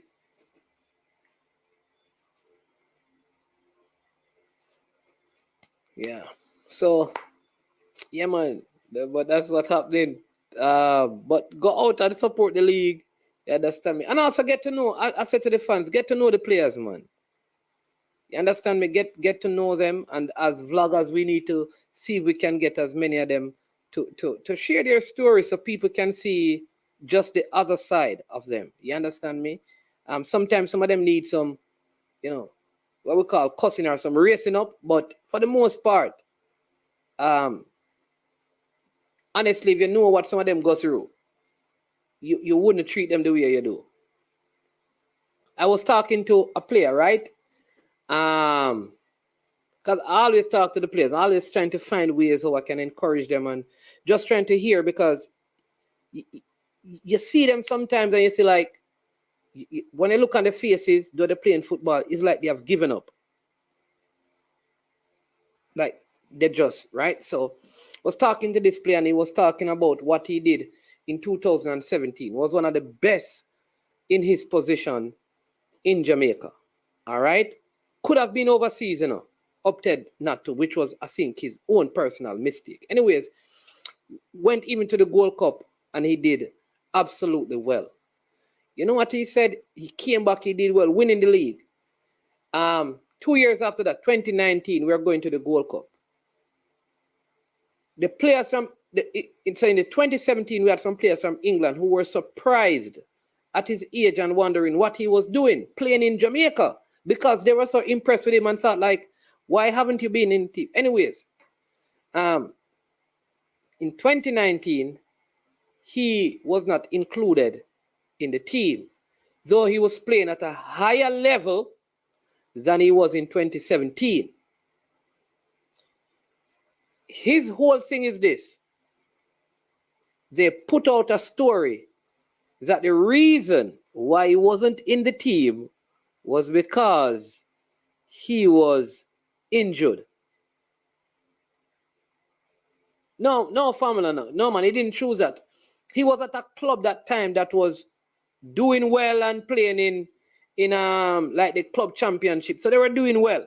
So captain and all, so he was making good money, had his family, felt like at the time, because he was in the national program already, it was good. 2019, and he says, listen, he would not have had a problem if they called him, and when he was in training, they said he wasn't good enough.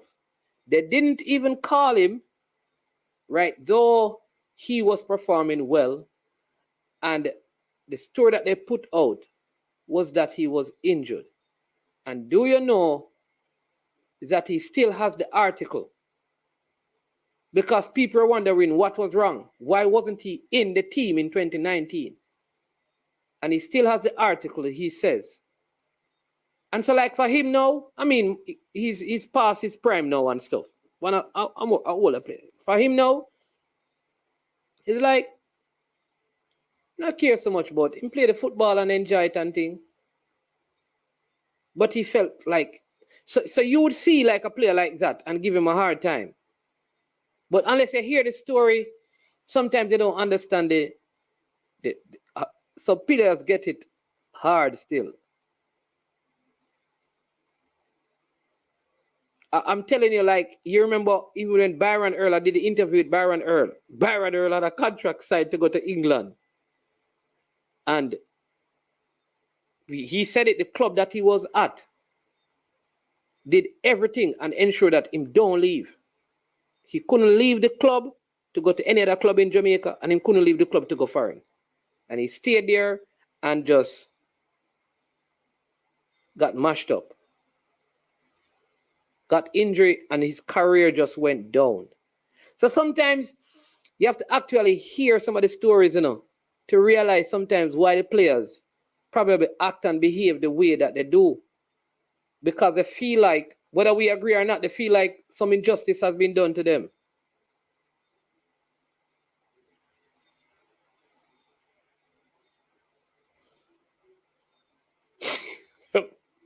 You're Mr. Porter asking. Mr. Porter, you know, easy, you know. Why, how you think me are going to know that?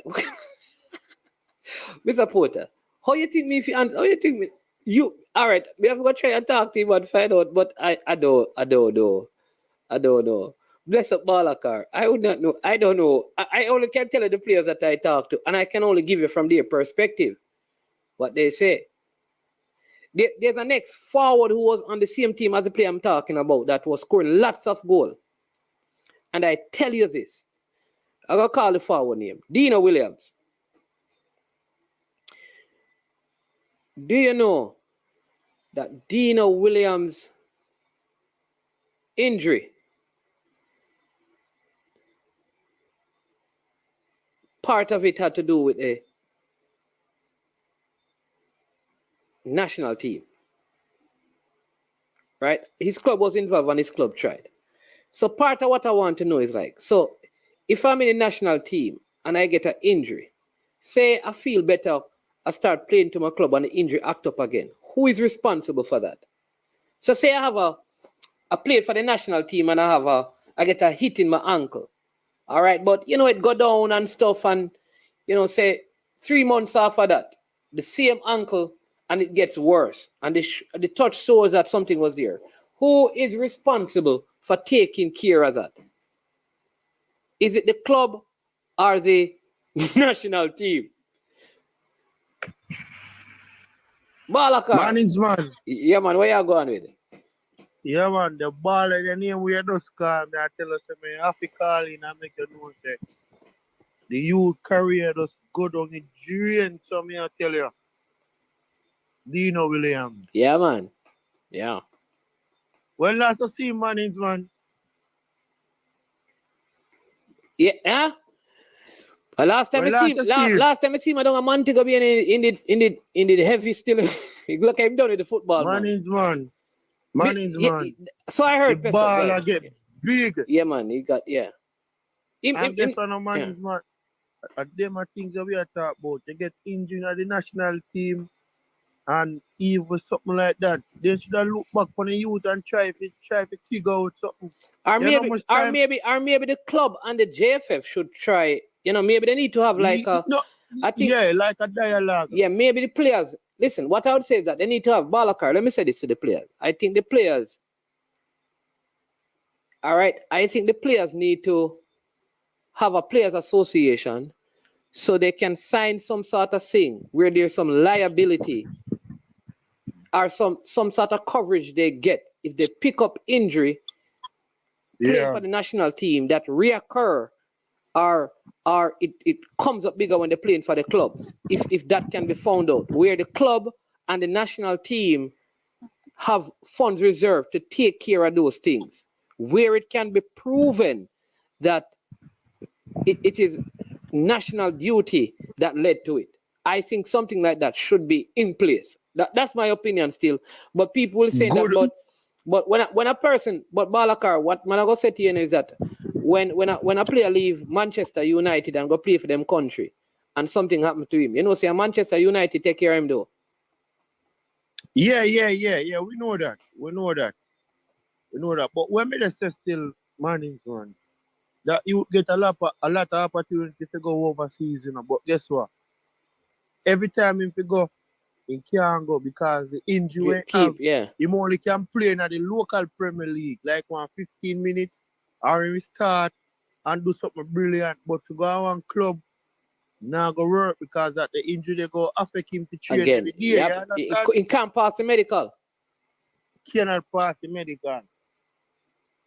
You understand? A whole heap of good you get waste where we can talk about now and then thing there, you see me? And that me alright. I think me did on a program the other day and I say, how about a player leave out of Jamaica at the age of by the time when them are 20 to 25, them to live up out of the country. Even if I know some of the Costa Rica League, the Honduras League, the Malta League, because guess what man is, man?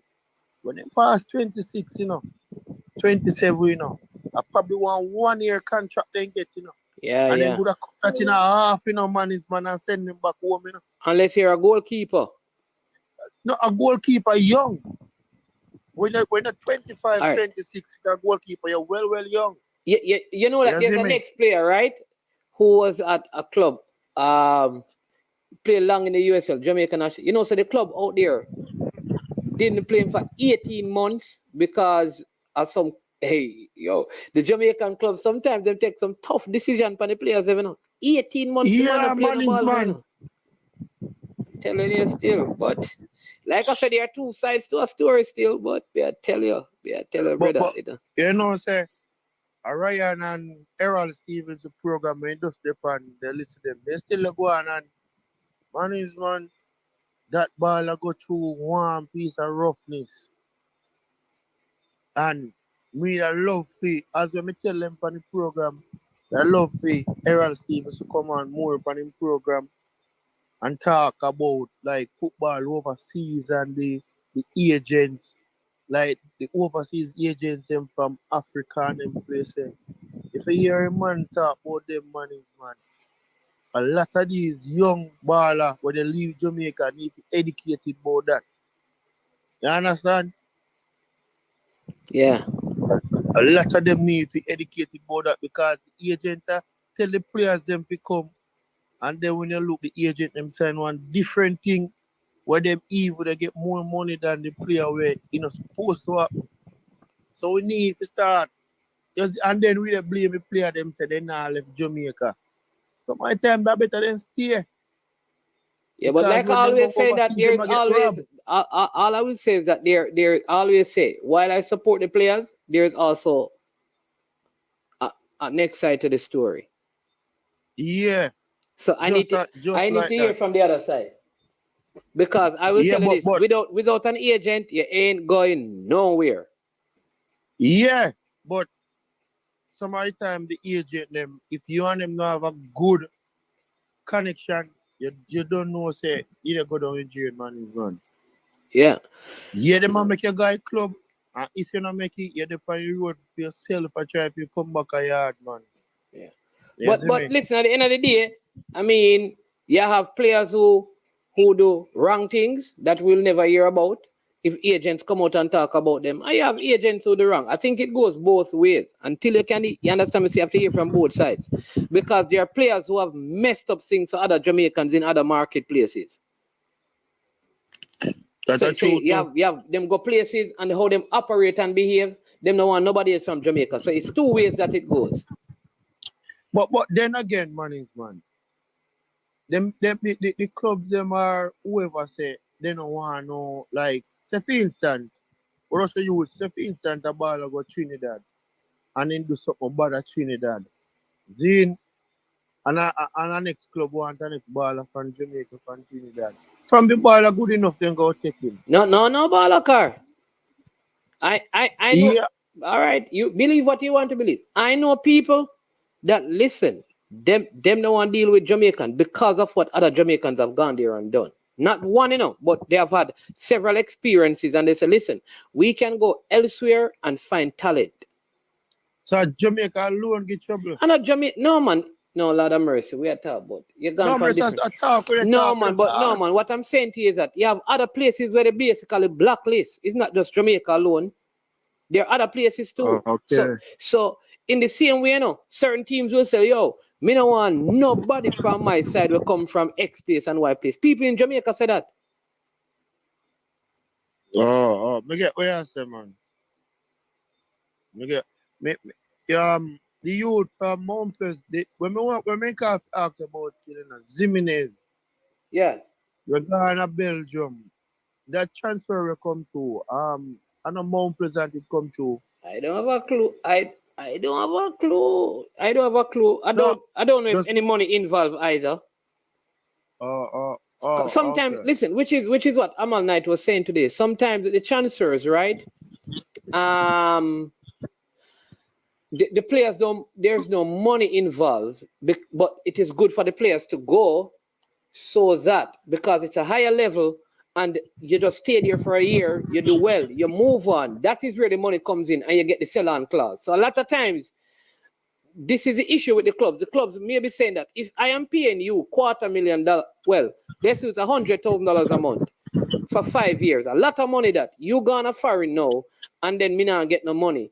Next thing the man them say sell on clause, all right? Bam, you go there, then them loan you out and them loan you out, then me say no sell on clause, so I don't get no money. So sometimes those things affect the clubs releasing the players because the clubs want money. So it's very complicated. It's not as easy as we sometimes make it seem. And so my time, if you said as you said, there's two sides to a story, so Peso. All right, hold on. Peso. You see, this is the problems. Peso, here's the problem sometimes I with somebody comment. Like, for a big man, listen what you just said. Like, well, not listen, because I type it so you can listen to it. Read what you just said, Peso. You don't have no proof of that in a Peso. You don't have no proof. You cannot prove what you just type.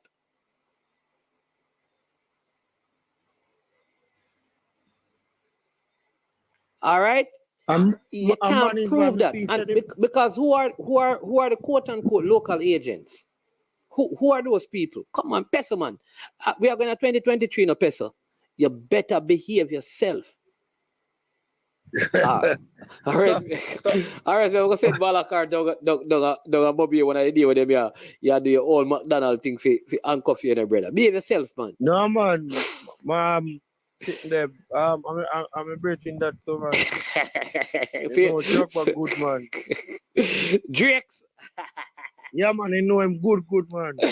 I don't know Drakes talk to me, no. Drakes talk about, yo, what you mean, Zenet? Don't talk to you, man. I know. He's probably busy. I know, man. But management, if I saw big case, Jamaica club them for hold on for the ball. But please say if a club overseas, whether I in the Caribbean, I in the USL or the MLS, want the player, if a club that asks like say 500,000 or 700,000, I say all right, we can't get 700,000 for you, we can get 6. Peso, hold on. Peso, I'm not talking about your Tariq Zemeni's comment. I'm talking about the strong words. I didn't want to read them out because they are strong words. Because you tagged me in it.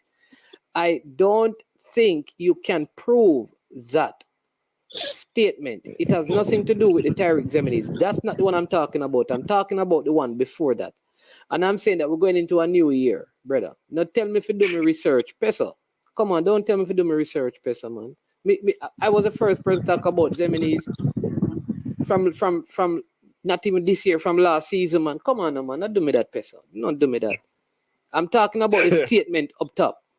How you describe the people. I'm saying that you can't attach a strong title like that to a group of people because you can't prove it.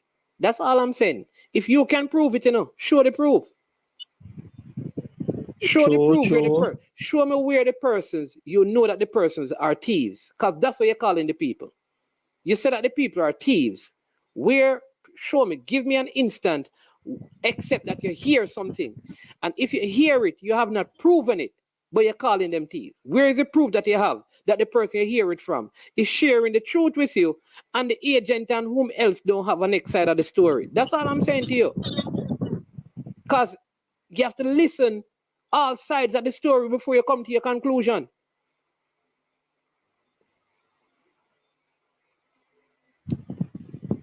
That's all. Hey, Balakar, you know, so one day, man, I go, something I go, say you work, because you work, then say I want Villa or Resort, and say, somebody go there and have a bad experience, and them say, yo, you know, say, you know, I went to Balakar's,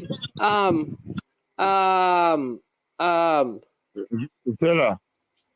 Yeah. I just say resort. And them say they had a bad experience, and them say, I be a thief, work down at that. How you would feel, Balakar?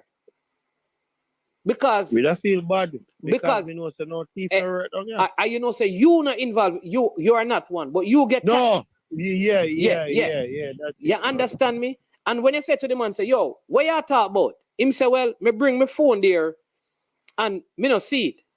And then them say, but we did an investigation, and no, we look on the camera. Your phone got missing, but none of our staff took it. So how you understand me? All I'm saying, Peso, the fact that you made a general statement, listen what you say, Peso, because me just try to help you, bro, but me not going to really tarry it. Me not going to really tarry upon it. If you don't agree with me that you say most local agents are thieves, rip-off, and I'm saying that, where is the proof of that? When you make a blanket, that's all I'm saying, Peso. But if you have proof of it, you have proof, you know. You must say that everything fit with that.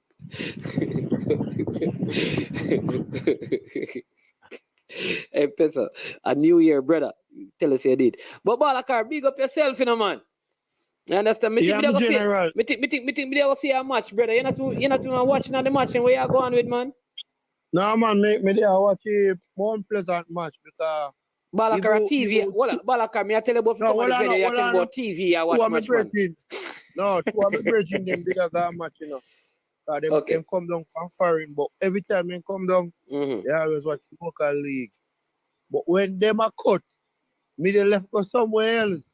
You see me? Sunday double-header play, and Moby a reach and Falkland a reach. Two teams from down your side.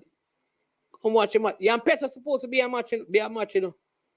I'm a Mount Pleasant, more 50. Then a Mount Pleasant to play Moby, yeah, man. Mount Pleasant to play, but me they say team come from down this side. Me don't know nobody from the team. Falkland. Me don't know no baller down from them. Moby side team. Okay. Hey, Pesa family play so for one of them side, you know. Come watch. Yeah, man, me don't move come watch. Richie. Pleasant, cause yeah.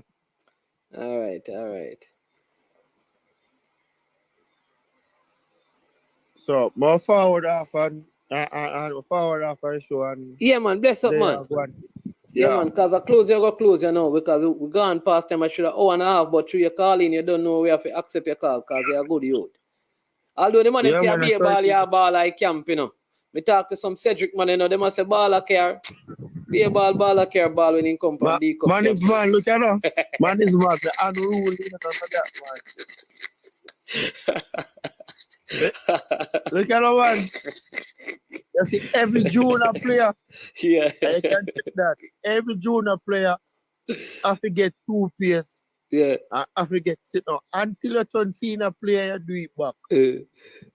So every man I forget that. Every man I forget that 2 pace and thing. But we didn't rule him, man.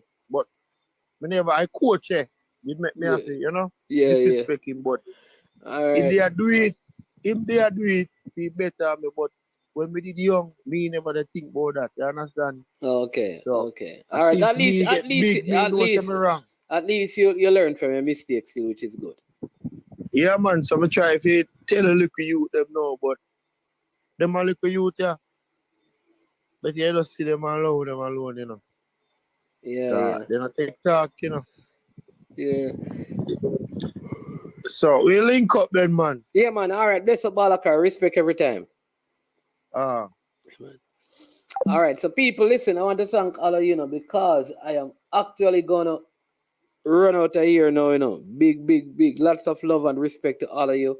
Go and watch the game. In fact, if you come to St. Anne, it will be good now because they have that Buju Banton and Barry Salmon concert going on right down the road as well from Jacksal. So you can watch football and go and celebrate that on what? New Year's Day, the first, you understand me? Big concert with Buju Banton and Barry Salmon and a whole host of others. So you get a 2-for-1 if you come to St. Anne. You understand me? So listen, I am Management. This has been another episode on I Am Sure Sports. I want to big up all of you for being a part of the show. Every single person who watched, who liked the video, who shared the video, who subscribed tonight. I saw BB Cross on, and all the ladies. Always good to have the ladies on. Thanks to all the ladies for coming on. Didn't get a chance to really engage you. Think Anita Winter was on early, asking about some cricket stuff, so we will let you know when that is coming up. But hit the subscribe button and the notification bell. Make sure you hit it as well so you can know when we are going to be live. I want to thank you. Right.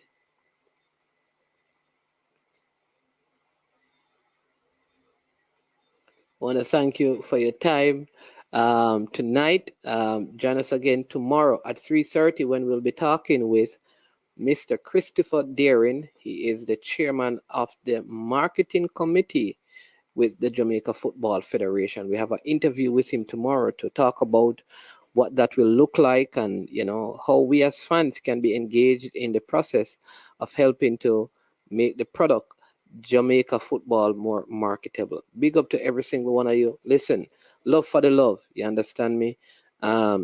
Be safe.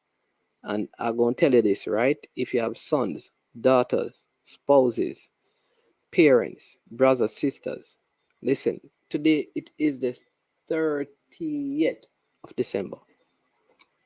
Tell them you love them. You could be here today and gone tomorrow. Let them know you love them. Let your loved one know that you love them. And don't scatter roses after they're gone. I'm Management. This has been I Am Sure Sports. We say we are over and we are O-U-T out of here. Boom, check it out. I don't know it's Jason. I'm a represent for I Am Sure Sports. For the latest news and updates, check out I Am Sure Sports.